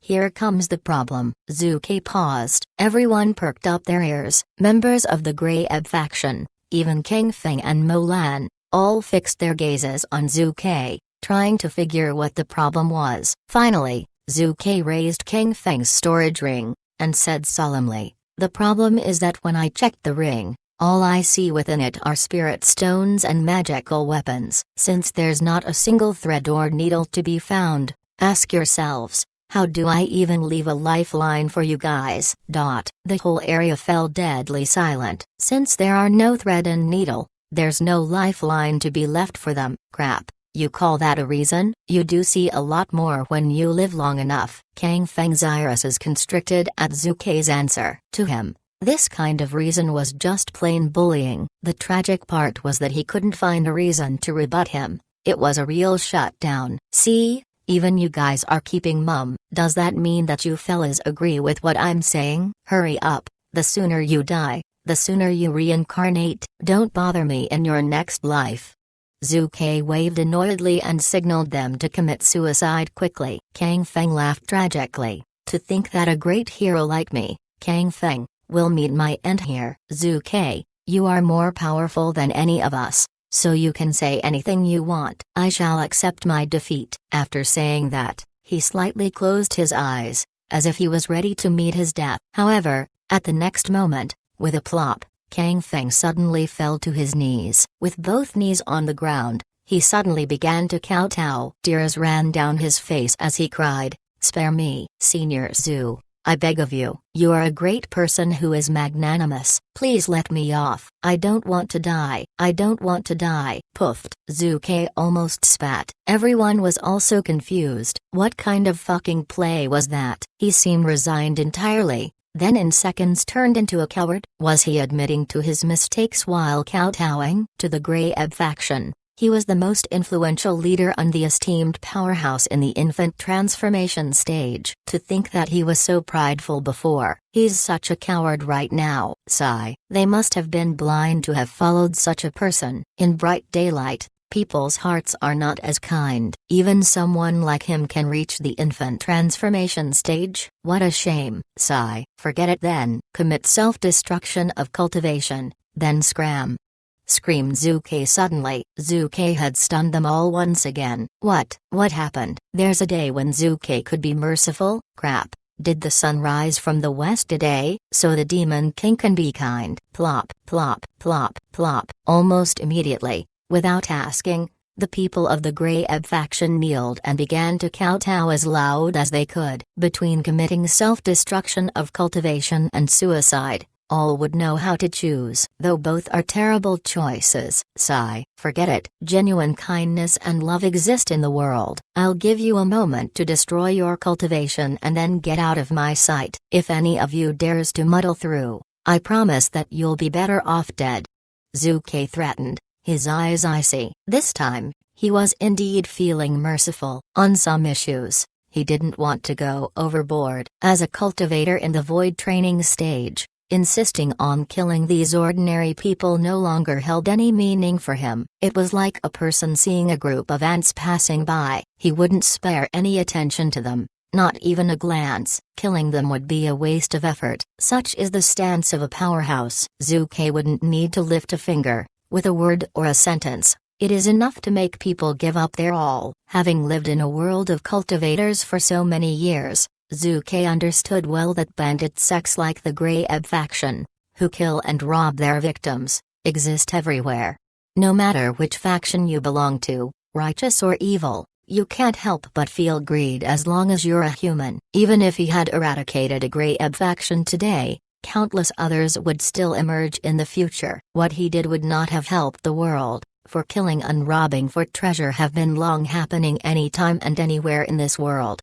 He was not a messiah to save the world, nor was he a messenger of justice. He was just a human. Making them destroy their cultivation was enough.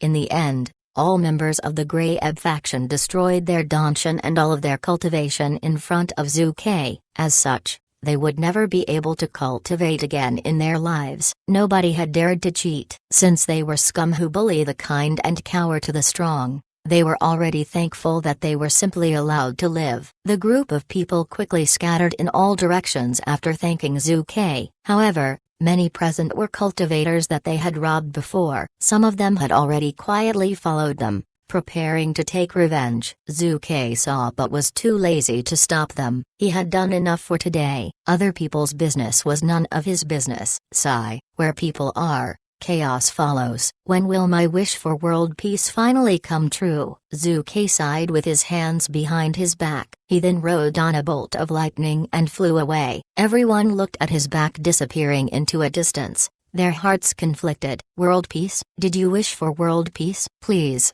boss, would you stop joking? With you around, how could this world be peaceful?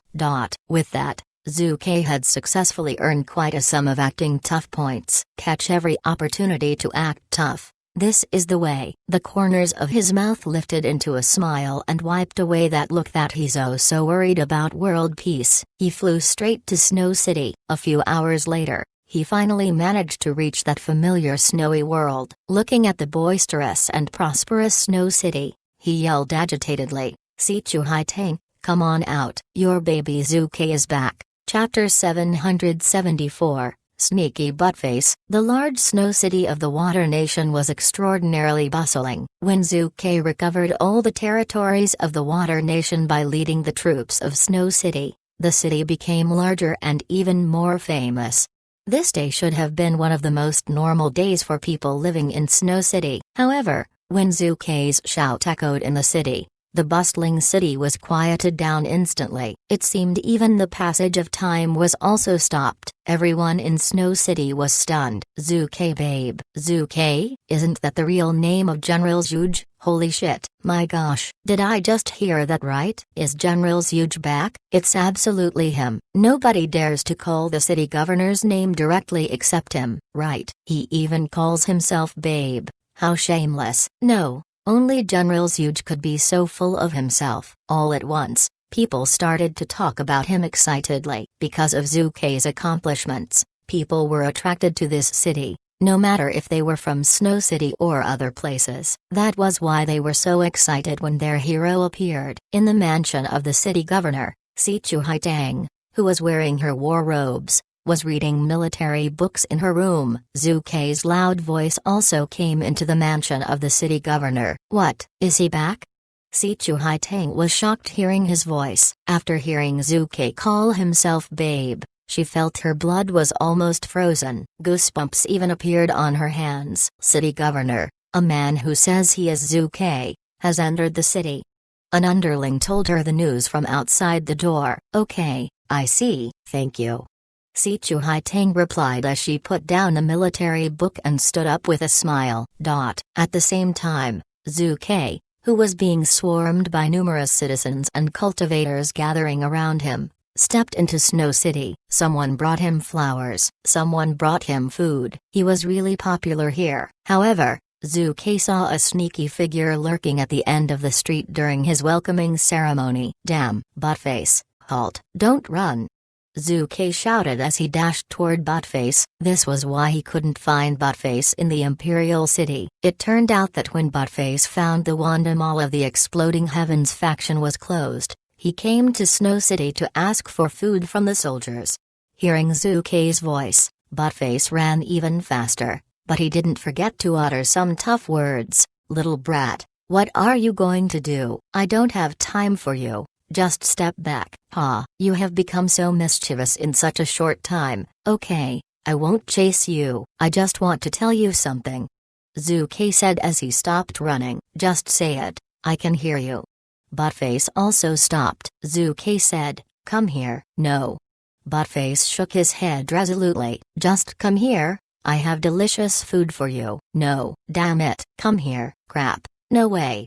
Buttface turned around and escaped immediately. Zuke started to chase Buttface again. This time he wouldn't let Buttface escape so easily. First, Zuke planned to ask Buttface about the legacy of the Five Elements Mountain. Second, Zuke just wanted to punish Buttface because he had sent news to Zizhuan secretly. Moreover, Buttface had become more and more arrogant. Zuke had to teach him a lesson and get rid of his arrogance. Zuke started to chase Buttface all over Snow City. The citizens and cultivators of Snow City were stunned by their actions. The welcoming ceremony hasn't even finished yet. Why has General Zhuge started to chase his dog? As expected, General Zhuge is kind and amicable. He started to search for his pet after his arrival. He is so kind and nice. Why do some people always call him a big devil? It's because General Zhuge is perfect. People envy his talents and achievements. It is quite normal for a perfect cultivator like him to be accused of things he doesn't do, right? Even his gesture of chasing a dog is so graceful. I guess he has been separated from that dog for a long time,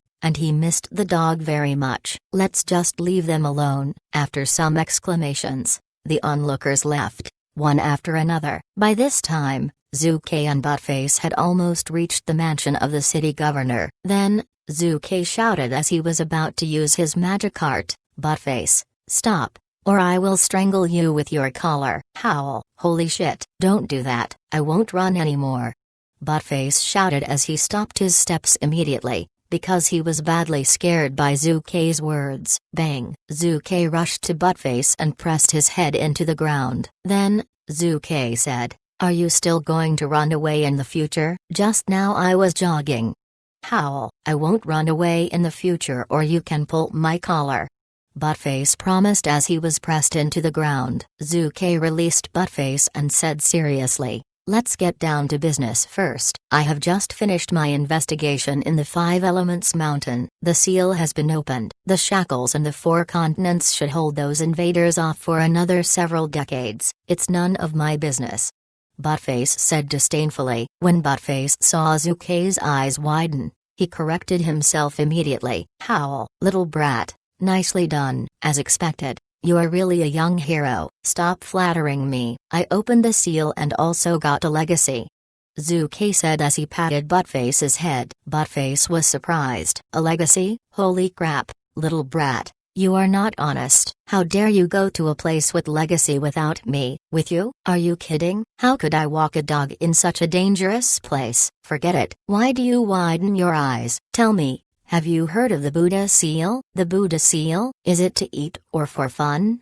Buttface asked curiously. Zuke asked again as he rolled his eyes. What about the Heaven and Earth seal? What about the Heaven and Celestial Destruction seal? Damn, haven't you heard of all of them? Buttface shook his head with puzzlement. If he had memories of his past lives, he might know something. However, his memory now was incomplete, and he had forgotten many things. Therefore, he had no idea about the seals mentioned by Zuke. Zuke was quite disappointed. He had planned to ask Buttface about who made the Heaven and Earth seal. It seemed that Buttface couldn't help him. Little brat, no more questions, right? If you don't have other issues, I will start my secluded cultivation. Buttface was about to leave at this time. His reaction caused Zuke's suspicion. Secluded cultivation? You can't fool me. You must have done something bad. Just tell me. Damn, what do you mean? As a naturally good dog, I can't do anything bad. Buttface retorted defiantly. Zhu Kai sneered immediately. How could you say you are naturally good? Your consciousness has been eaten by a dog. Come on, don't change the subject. Tell me what bad things you've done in this period. I am honest and upright, and I never do bad things. Buttface raised his dog head sturdily. However, Zhu Kai was more and more skeptical about Buttface because of the way he had been acting. Squeak. At this time, someone opened the gate of the city governor's mansion. When Zhu Kai turned around, Buttface jumped up and dashed into the courtyard of the mansion through the gate. Holy crap! Zhu Kai started to chase Buttface again toward the gate. However, when the gate was opened, a valiant and heroic figure appeared in front of Zhu Kai. It was Sichu Haiteng, who was planning to welcome Zhu Kai. Zhu Kai was stunned. He hadn't seen Sichu Haiteng for several years. She had become even more beautiful, and her valiant and heroic temperament was even more intense. Sichu Haiteng was also surprised by him. She had planned to usher Zhu Kai in and didn't expect that he had already arrived and had almost run into her. The next moment she scolded, "What are you going to do?" Zhu Kai was shocked by her question. Then, he replied with delight, "Something we can do together." My God, happiness comes in such an unexpected way. Chapter 775, There is nothing to be afraid of. Zhu Kai was so excited. His heart was filled with all kinds of feelings. He didn't expect that he would be so popular among the people of Snow City. But now he could also feel Sichu Haiteng's passion, which was so direct. It seemed this was true love. What do you mean? Sichu Haiteng frowned and looked puzzled. Huh? Zhu Kai was stunned by her reply. When he saw Sichu Haiteng's reaction, he realized that he had flattered himself just now. Alas, I know it couldn't be so easy. Sichu Haiteng is a straightforward girl, but I guess she couldn't be that straightforward. Forget it, let's talk inside. Zhu Kai answered shamelessly. Luckily for him, Sichu Haiteng didn't think about his words carefully. After looking at Zhu Kai suspiciously, she also stepped into the courtyard, following him. In the mansion of the city governor, Zhu Kai located the position of Buttface with his soul strength immediately. He smiled a bit and started to read the magic art silently in his heart to activate Buttface's collar. Howl. The next moment, Buttface's heart-wrenching howl echoed throughout the entire mansion. Even Sichu Haiteng was startled by his howl. What's wrong with Buttface? Sichu Haiteng asked with puzzlement as she looked at Zhu Kai. He is okay. He is suffering from his hemorrhoids. Leave him alone and later he will come here. Zhu Kai waved his hand. Then, he fixed his eyes on Sichu Haiteng. After a short while, he said lovingly, "Haiteng, I haven't seen you for several years. You've grown thinner." Sichu Haiteng was embarrassed by his words immediately. Grown thinner? She had reached the infant transformation stage, and her appearance and figure had already been fixed. How could she grow thinner in several years? Don't be glib. This time you came back right on time. I have almost finished the training of your troops. Although I don't know where you got those weird potions, they are really effective. Sichu Haiteng said calmly. Oh, where are those soldiers? I want to have a look at the training effect. Zhu Kai was interested immediately. Before leaving Snow City last time, he had purchased some Hulk gene solution from the system and left it with Sichu Haiteng. In the world of cultivators, the Hulk was nothing. But if cultivators were strengthened by the gene of Hulk, they would be extraordinarily strong, and even several times more powerful than other cultivators at the same stage. More important, he had also left many training plans of special agents on Earth to Sichu Haiteng. When their training was finished, these troops would be invincible in this world. I sent them to the mountain area. They won't be back for half a year. At that time, you could take over. Sichu Haiteng said as she looked at Zhu Kai indifferently. Zhu Kai said anxiously, "No way. The troops are trained by you, and you should be the leader of these troops in the future." Me? Sichu Haiteng smiled and she shook her head. "I am leaving here in a few days." Where are you going?" Zhu Kai was stunned. Why is she going to leave here? I'm running away from a wedding.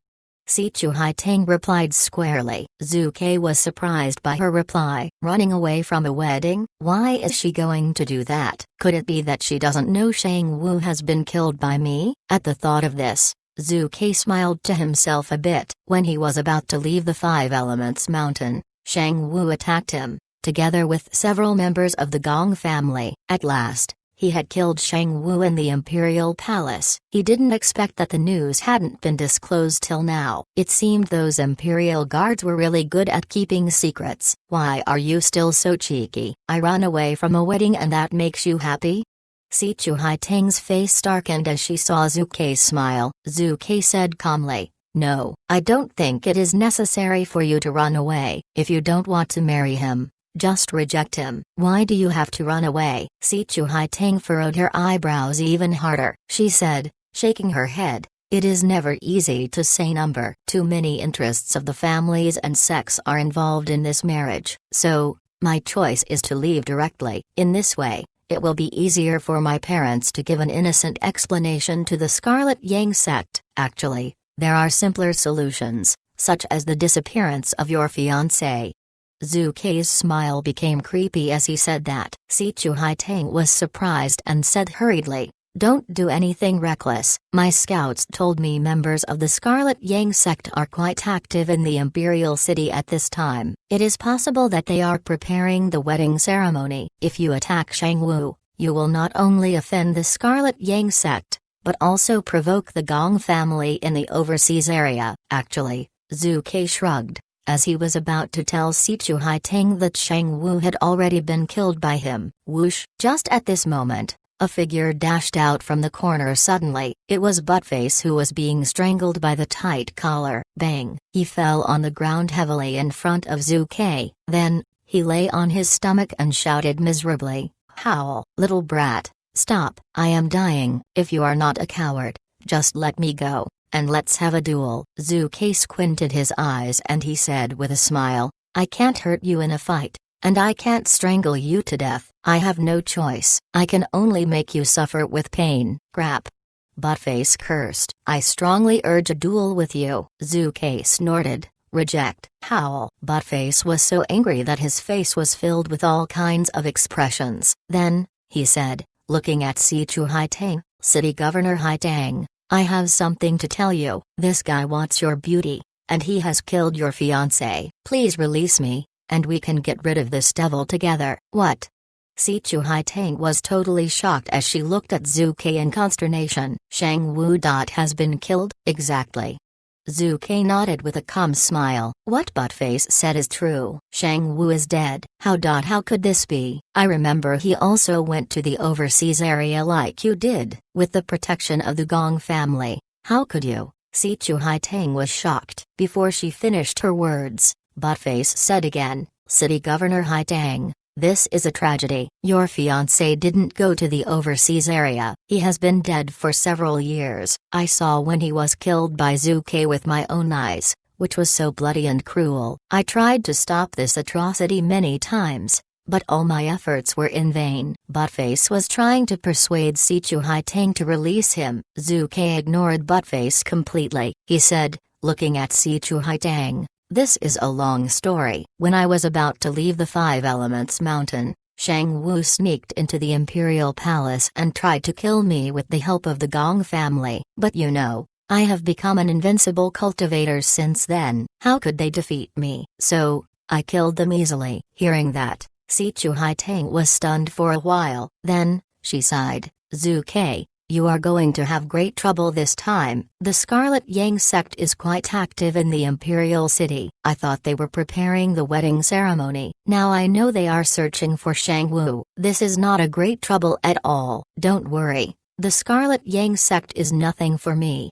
Zhu Ke waved his hand calmly. Even the Gong family would run away after hearing his name, let alone the Scarlet Yang sect. However, Si Chuhaitang didn't know Zhu Ke's reputation in the four continents. She said softly, "I know you are not afraid of the Scarlet Yang sect, but what about the Gong family in the overseas area? They are one of the overlords in the overseas area." "No, You need to hide your identity and leave the Water Nation immediately. But you should never go back to the overseas area. No way. It is just the Gong family. There is nothing to be afraid of. Let's talk about the troops of Snow City.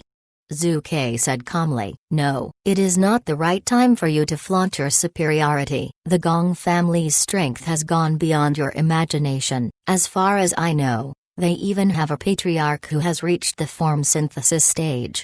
Si Chu Haitang shook her head resolutely. Buttface couldn't stand watching it anymore, so he shouted, "Howl! General Haitang, how can you help the one who murdered your fiancé to escape? You are sick and need treatment." Ouch, it hurts, it hurts. Stop, little brat, stop. You can't poke me there, you can't.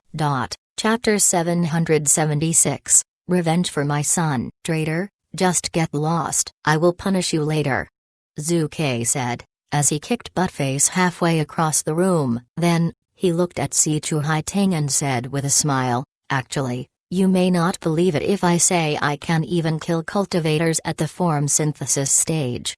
The form synthesis stage? Zhu Ke, it's not really a good time to crack jokes now. I am not lying to you. A lot of apprentices of the Scarlet Yang sect have appeared in the Imperial City recently. Come on, Haitang. Why don't you believe me? I am really powerful now. No matter how powerful you are, you can't survive the attack of a cultivator at the form synthesis stage. You'd better leave before being spotted by them. No way. Zhu Ke sat down firmly as if nobody could force him to leave. You stand up, Si Chu Haitang said in surprise. She had tried to order Zhu Ke to stand up as a general would, commanding his forces. No, stand up. No, you. Alas, okay, I can stand up, but you should kiss me, hug me, and raise me up first, Zhu Ke said as he opened his arms, pursed his lips, and looked at Si Chu Haitang in a wicked way, which made Si Chu Haitang quite angry. She almost wanted to beat him up. Howl, howl, howl. Holy shit, my dog eyes are blinded. Buttface, who was not far away, shouted sarcastically before Si Chu Haitang had time to say anything. Bang! Zhu Ke said nothing but blew Buttface out of the mansion of the city governor directly with a magic art. At this time, Si Chu Haitang, who had just come to herself, said, staring at Zhu Ke, "As an adult, you should be able to sense how dangerous the situation is. It is really not a good time to crack a joke now." Zhu Ke smiled a bit and started to comb his bangs with his fingers in a natural and unrestrained way. He looked at Si Chu Haitang and said seriously, "If I say what I said just now is true, would you believe me?" Si Chu Haitang was stunned by his words. After looking at him in surprise for a while, she said suddenly, "No." Then, she turned around and left hurriedly. After hurrying away, she stopped in a quiet corner where nobody was close to her and started to pant. Her white and pretty face was blushing. She covered her chest with her hands and tried to calm down her excited heart. At the same time, in the Scarlet Yang sect, several gray-haired old men were sitting in the meeting hall. The atmosphere was quite melancholy. A kind old man, who was sitting in a chair at the highest position, had reached the infant transformation stage. If Zhu Ke had been here, he would definitely recognize that old man, who was Shang Wu's father and the sect leader of the Scarlet Yang sect. That old man was Shang Ling. "How is the investigation going? Where is my son?"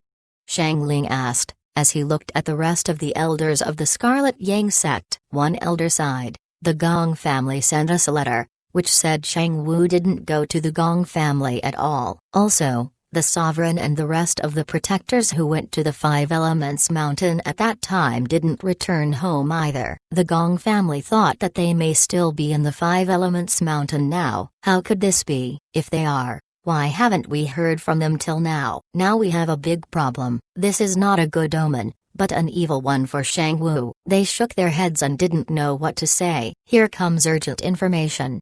A loud shout came in from the gate of the sect at this time. Then, an apprentice of the Scarlet Yang sect arrived at the entrance of the meeting hall. He went down on one knee and reported reverently, "Sect leader, elders, I have got the latest news from the senior apprentices in the Imperial City. They said they have found the whereabouts of Shang Wu." "Well, tell us, where is he?"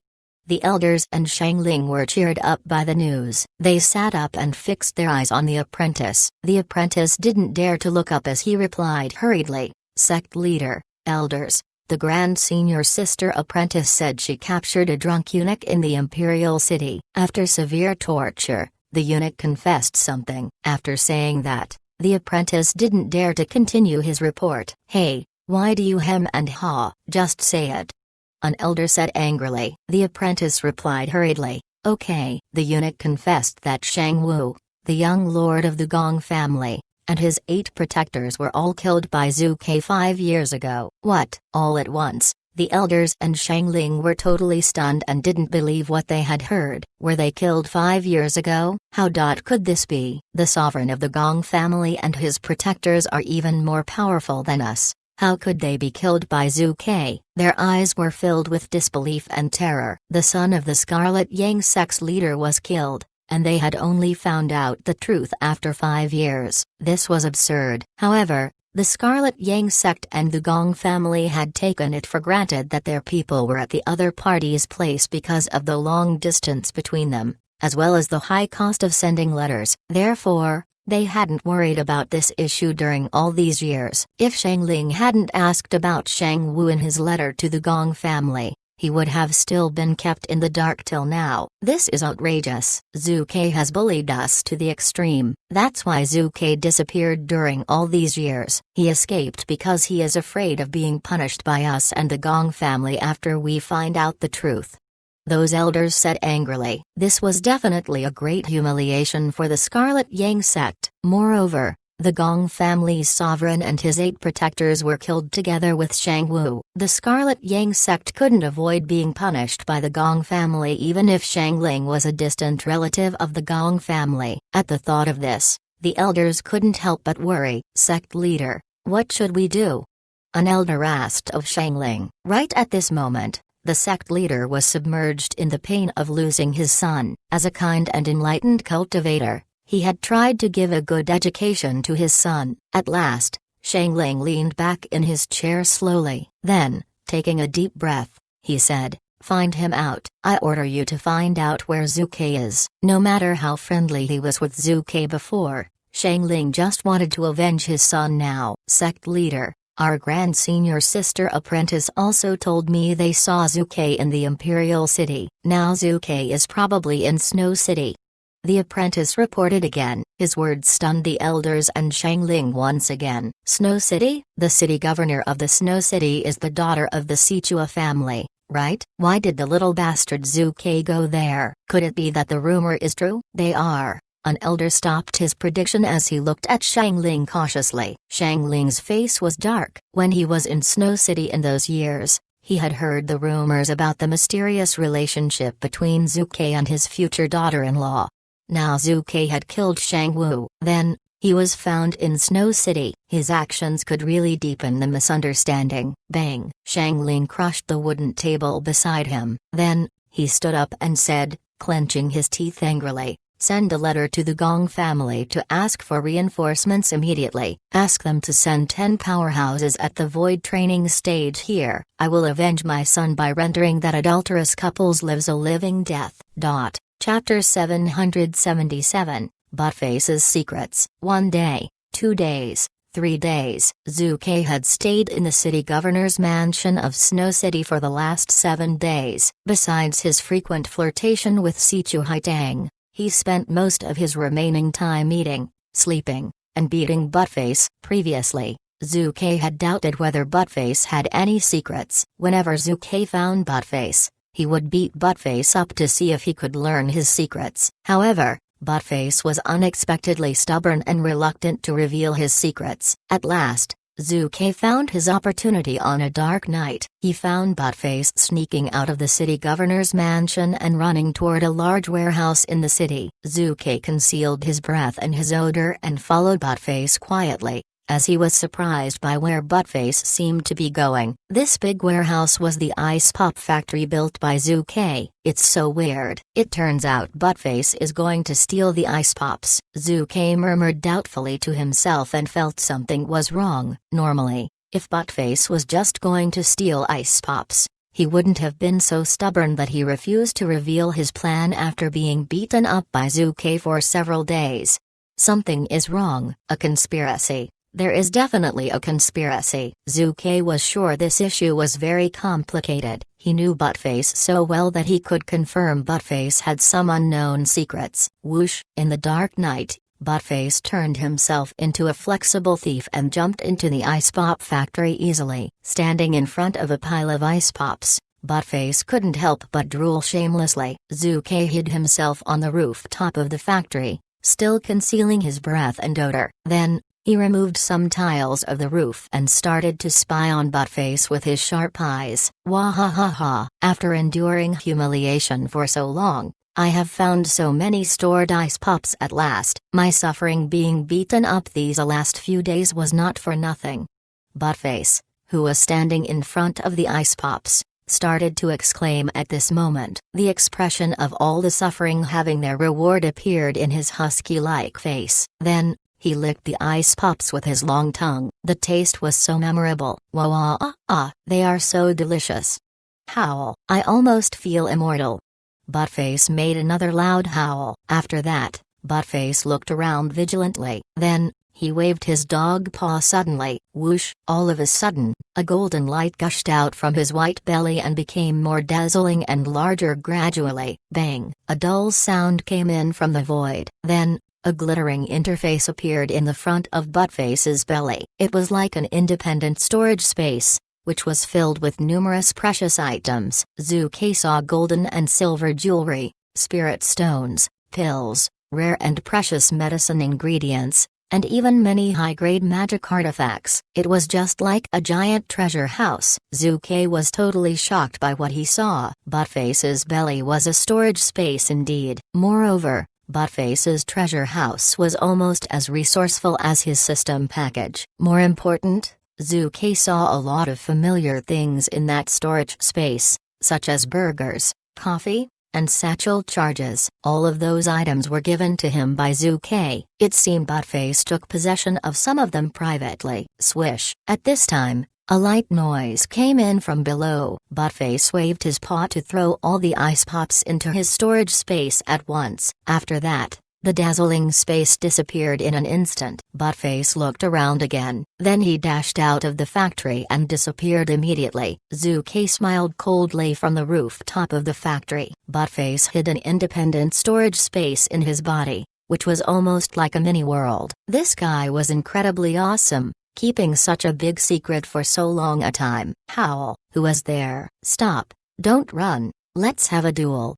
Suddenly, Buttface's scream could be heard from a distance. Then, he started to chase the air as his loud scream echoed in the entire Snow City. Thief! Stop! You are really unfortunate today, for you have to confront me. What did you steal? Just hand them over. My fellow citizens, come, help me. I've found a thief in the city. Howl! How dare you you use this trick? You are so wicked. Suddenly, Buttface lay down flat at the entrance to the ice pop factory as if he was about to die. Whoosh, whoosh, whoosh. At the same time, several figures appeared, who were the patrolling soldiers of Snow City. When the soldiers saw Buttface, who was lying on the ground as if he was seriously wounded, they rushed over and asked hurriedly, Buttface, are you okay? Where is the thief? Ah! Buttface screamed hysterically, clutching his belly. His scream attracted more citizens and cultivators of Snow City. The dark street was illuminated by many lanterns. Buttface,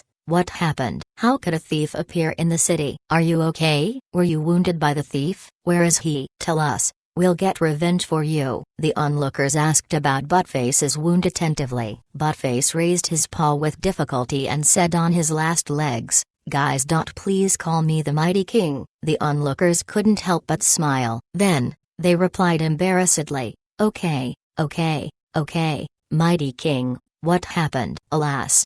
Buttface let out a long sigh and said, with tears in his eyes, Just now I was performing cultivation. I found abnormal astronomical phenomena. Then, I walked out to have a look. I spotted a thief who had sneaked into the ice pop factory and stolen away all the ice pops. I stepped out and fought with him for 300 rounds. I didn't expect to be wounded by his tricks because of my carelessness, and the thief has escaped." After saying that, Buttface lay down on the ground again and clutched his belly miserably as if he was about to die. Hearing that, the onlookers became serious immediately. I didn't expect thieves could appear in Snow City, which is always peaceful and safe. This place is always guarded by many soldiers. The thief who managed to sneak in quietly must be quite powerful. Zuke had already been amused by Buttface's acting. He didn't expect Buttface could play the trick of a thief crying "Stop thief" skillfully after stealing the ice pops. Whoosh! Zuke left the rooftop and jumped into a street nearby. Then he ran out hurriedly,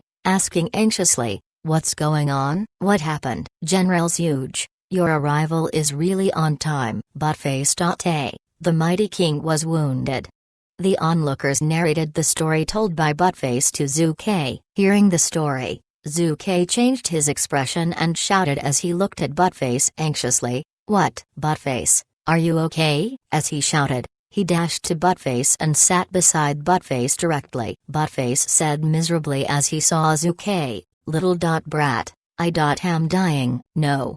Zuke cried immediately and said sadly as he punched Buttface continuously, "No, Buttface, you can't die. Wake up, you can't die." Buttface was dumbfounded. "Holy shit, little brat.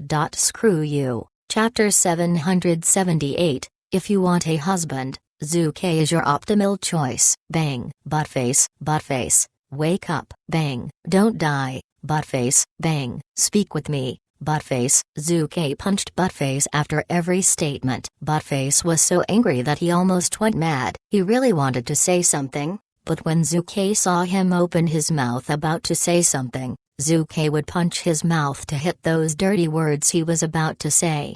Therefore, all Buttface could do was just stare at Zuke with his eyes wide open. However, all the onlookers were fooled by Zuke's acting. In the dark night, all they could see was a desperate owner who was hugging his dying pet. Alas, this is so unexpected. General Huge, please restrain your grief. You are going to have to live with the inevitable change. Right. The most urgent thing now is to find the thief and get revenge for Buttface. The onlookers started to console Zuke. However, Zuke ignored their consolation and continued to punch Buttface. Seeing that, the onlookers couldn't help but sigh. Alas. Let's go. We should leave General Huge alone.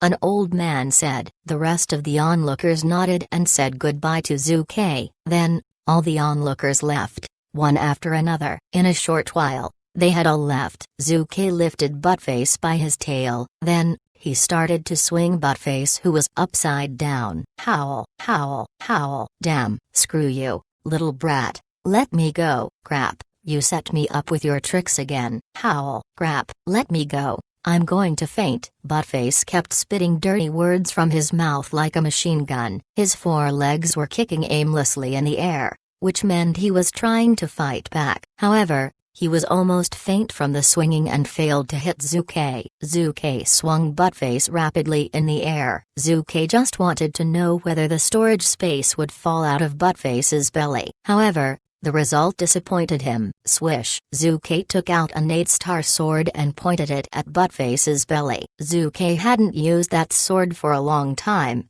ever since the sword spirit started his secluded cultivation. However, Buttface gave this sword to Zuke, who knew clearly that there was a powerful sword spirit in it. When Zuke pointed the sword at his belly, Buttface was overcome with fear. Little brat. What are you going to do? Don't do anything stupid. I only accept a bare-handed duel.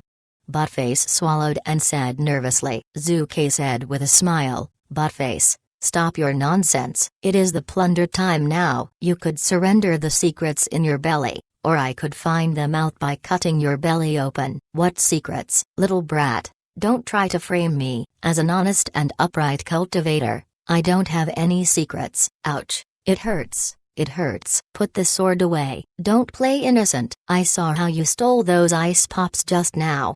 Zuke said with a smile. Hearing that, Buttface gave up his resistance and covered his belly with his paws hurriedly. Zuke was quite happy to see that. Actually, he didn't want to take away Buttface's storage space, he just wanted to have a look at this storage space out of curiosity. Whoosh! Suddenly, a figure dashed over from a distance. Zuke and Buttface looked up and found Sichu Haitang arriving. Zuke, you should leave this place immediately. My scout told me 10 powerhouses at the Void training stage from the Gong family have arrived at the Scarlet Yang sect. Soon, they will arrive here. It will be too late if you don't leave immediately. 10 cultivators at the Void training stage from a powerful overseas sect were unstoppable for her. Oh, I didn't expect the Gong family dared to send people here. Zuke smiled after hearing that. He guessed it was highly possible that the Scarlet Yang sect hadn't mentioned his name to the Gong family. Otherwise, the Gong family would never have had the guts to send their people to this place. Seeing his reaction, Sichu Haitang couldn't help but say anxiously, Zuke, don't underestimate them. Although the strength of those overseas powerhouses could be suppressed in the Five Elements Mountain, you still have to confront 10 powerhouses at the Void training stage. They are just cultivators at the Void training stage. Don't worry. People of the Gong family should only talk to me on bended knees. Zuke waved his hand and said proudly. Sichu Haitang couldn't help but roll her eyes. If Zuke said he was confident about confronting 10 powerhouses at the Void training stage, maybe she should have trusted him a bit. But when Zuke said people of the Gong family should only kneel down in front of him, this was totally impossible for Sichu Haitang. As a matter of fact, it was not because Sichu Haitang didn't believe Zuke's strength. It was just that the power gap between the Five Elements Mountain and the overseas area was too large. Moreover, the Gong family was one of the overlords in the East Continent. In such a circumstance, any people would say Zuke was absurd, not only Sichu Haitang. City Governor Haitang, this guy is not bragging. People of the Gong family will not only talk to him on their bended knees, but also talk to me by lying on their stomachs. Buttface also said proudly at this time. When he was in the East Continent, he claimed he was the vice-faction leader of the Exploding Heavens faction, which was quite effective to intimidate others. However, Sichu Haitang was quite speechless after hearing his words, for she knew Buttface quite well, and she didn't believe Buttface's words at all. Don't waste your time, you should leave now. At worst, I can. Sichu Haitang lowered her head and bit her lips. Then, she raised her head and said resolutely as she looked at Zuke, at worst, I can also go with you. Ah. Zuke's eyes opened wide. Go with me? Holy crap. Does this mean I stole Shang Wu's fiancé? I killed Shang Wu several years ago. Now I steal his fiancé. Could I be cursed by the heavens because of this? I know the reason you want to stay here, so I've made up my mind to go with you. Sichu Haitang said as she looked at Zuke directly without any shyness. This was definitely her style, a competent and direct tomboy. Holy crap. City Governor Haitang, you can't go with him. This guy. Buttface stopped for he had felt the sharp sword on his belly before finishing his words. All at once, Buttface changed his expression and said, City Governor Haitang, I think you've made the right choice. Frankly speaking, my brother K is the only invincible one among all men in this world. Look, his melancholy eyes, sparse stubble, and handsome face are just like the dazzling and extraordinary stars in the dark night. He is the overlord of men. He is the powerhouse among the overlords. It is absolutely correct to go with him. If you want a husband, Zuke is your optimal choice. Chapter 779. I am Zuke, from the Exploding Heavens faction. City Governor Haitang, there is no need to think about it. Hurry and take him away. God bless you. Buttface praised Zuke unstoppingly, with his saliva drooling down his cheeks. Then he looked at Zuke sincerely. Bang! Zuke punched him heavily, and Buttface was blown away by the explosion. Ouch! Buttface was angry. Are you insane? I was helping you, and you punched me. I never asked you to speak up for me. Zuke said with a serious face, while putting his hands behind his back. Buttface, Do you know what is your biggest disadvantage? You are always being too honest. I have told you numerous times that you should be modest and don't praise me. However, you always praise me. Tell me, how can I be modest? Screw you. Buttface was so angry, he was about to hit Zuke with his two paws. Seeing this, Sichu Haitang frowned at Zuke and Buttface. Enough. People of the Scarlet Yang sect will come soon. We should leave here now. You are right, Buttface said, standing up straight and staring at Zuke. Seeing this, Zuke desperately wanted to hit him again. Sichu Haitang, you are quite right. But you can't leave now, it's too late. Suddenly, Zuke heard someone sneering, and, the next minute, about 10 people showed up of the darkness. Even in the dim moonlight, Zuke could tell they came from the Scarlet Yang sect, led by a few sect elders of the infant transformation stage. They had come in advance to stop Zuke from leaving. How dare you, Sichu Haitang, one of the sect elders said coldly. We were so kind and happy to be able to establish a marital relationship with your family, but you collude with this evil young man and kill your fiancé, and now you are trying to help him run away? I never agreed to marry into your faction. Never. Sichu Haitang sneered, and her beautiful face looked suddenly a bit pale. How are you? How dare you speak for yourself while you have been caught conducting indecent things? A slutty woman like you should be. The sect elder reprimanded. Before he finished his words, he was hit by Zuke. Bang! The sect elder was blown away and hit the ground heavily. He coughed out blood and immediately fainted. Zuke walked forward, with an indifferent look on his face. You bastard! How dare you talk like this? Seeing this, all the cultivators from the Scarlet Yang sect, as well as the rest of the sect elders, were shocked. This all happened too fast and no one even knew when Zuke initiated his attack. Besides, everything just happened right in front of them, and they did not even have the time or energy to stop Zuke. Zuke. How dare you?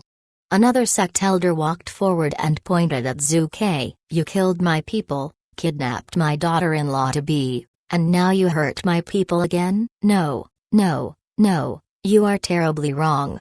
Zuke shook his head and smiled. First of all, I did not kill your people in the first place. It is Shang Wu who did. He colluded with the Gong family to kill me, but they were too feeble to defeat me. I am not the one to be blamed. Hearing this, most of the cultivators from the Scarlet Yang sect thought indeed Zuke was not the one to be blamed. They all knew Shang Wu's personality and knew he was a cruel man. They believed that with the help of the Gong family, there was a great chance that he could kill Zuke. Shang Wu is dead and there is no way to prove what you have said. We don't believe you. Anyway, your collusion with Sichu Haitang is the proof that you kidnapped our daughter-in-law-to-be. You can't deny this. Deny? I never ever tried to deny it. Sichu Haitang does not want to marry into your family. It is you who forced her to marry into your family. She has refused many times, but you still secretly threatened her, implying that the entire Sichu family would be in trouble if she does agree. You are so despicable. You even dare to tell me that I am the one who is wrong. In the past, whenever Zuke was in this situation, he would say nothing and go straight to kill people who offended him. But this time, to protect Sichu Haitang's reputation, he would not allow anyone to tarnish her. After hearing that Zuke had said, no one from the Scarlet Yang sect responded. Since what Zuke had just said was totally true, the few sect elders and other cultivators from the Scarlet Yang sect all felt very embarrassed. I know you all have nothing to say now, so buzz off before I kill you, Zuke said coldly. However, the Scarlet Yang sect was not scared at all. Before they came, the Scarlet Yang sect had already decided to kill Zuke and Sichu Haitang to maintain their reputation. Zuke, no matter what you say, you can't change the fact that you have killed the inheritor of the Scarlet Yang sect. I guess you must have also heard that the Gong family has already sent 10 powerful cultivators to come here. I am sure they will be here soon. By then, you are destined to be killed, the few sect elders said, making it clear that only the strong could survive, no matter who was on the right side. So you want to kill me with the help of the Gong family? Zuke laughed. I am afraid you will be let down this time. You really think the Gong family would be able to defeat me? For me, They are as feeble as ants. You are so ignorant and arrogant."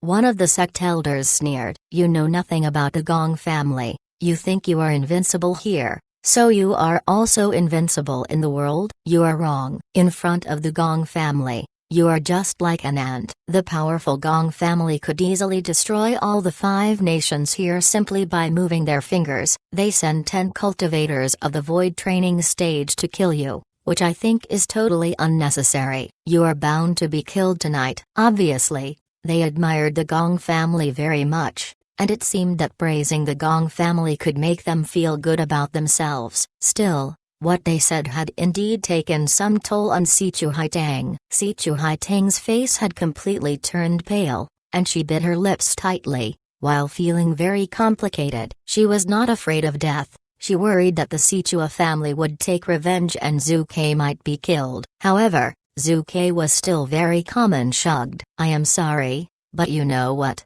Even if all the cultivators from the eastern continent come here, I would not be afraid. They haven't got the balls to even touch me." All of a sudden, a piercing sound rang out. Bang! Everyone could feel a strong power energy falling from the sky and heard Old Man's harsh voice. "Who are you? How dare you insult the Gong family like this?"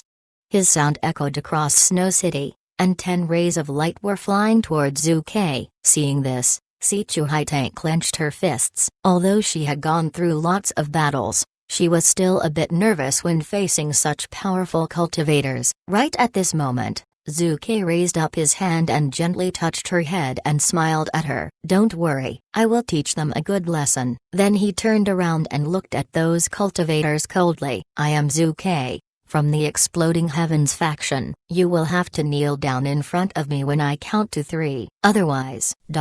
Chapter 780. I am freaked out. There was complete silence all around. All the cultivators and sect leaders of the Scarlet Yang sect were shocked, and, in the next minute, they all burst into laughter, as if they had heard something extremely funny. "My goodness, you are still so proud of yourself when you clearly know you are going to be killed. Have you lost your mind? How dare you order the cultivators of the Gong family to kneel in front of you? You think we are the ones who should pay for our wrong deeds? I wonder how that will come out. How absurd this is. How dare you, a very young cultivator, speak to us like this?"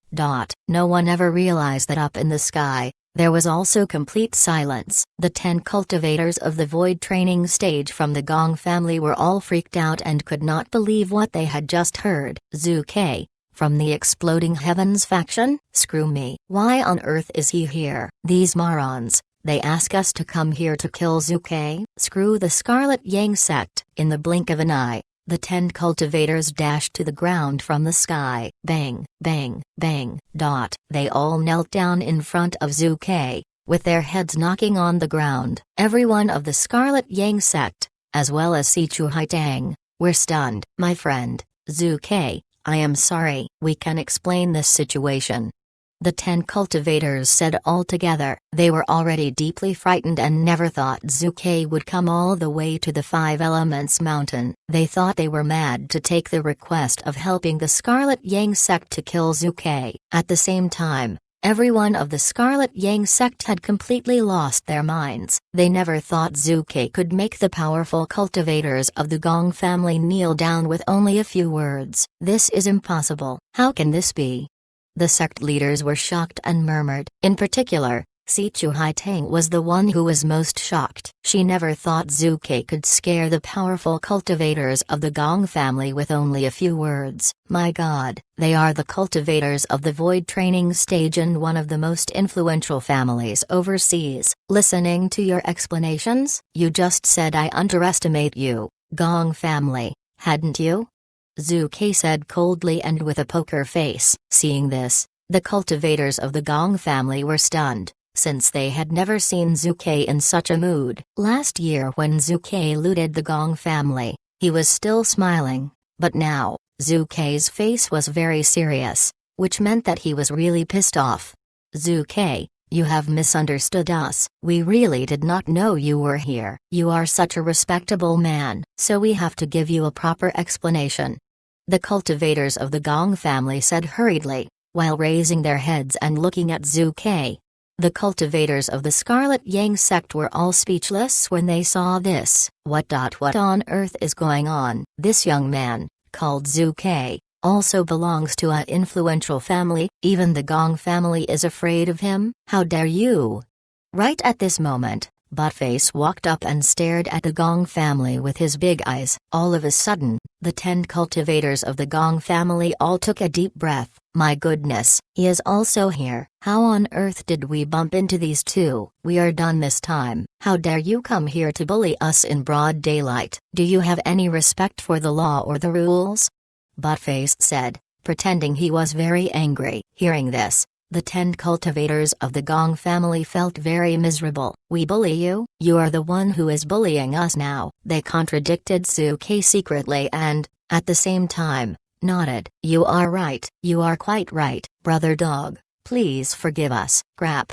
Buttface was furious. Open your eyes and look at me carefully. I am a wolf. A wolf. Sorry. You are a wolf, not a dog. Call me the Mighty King. Buttface said, the Mighty King.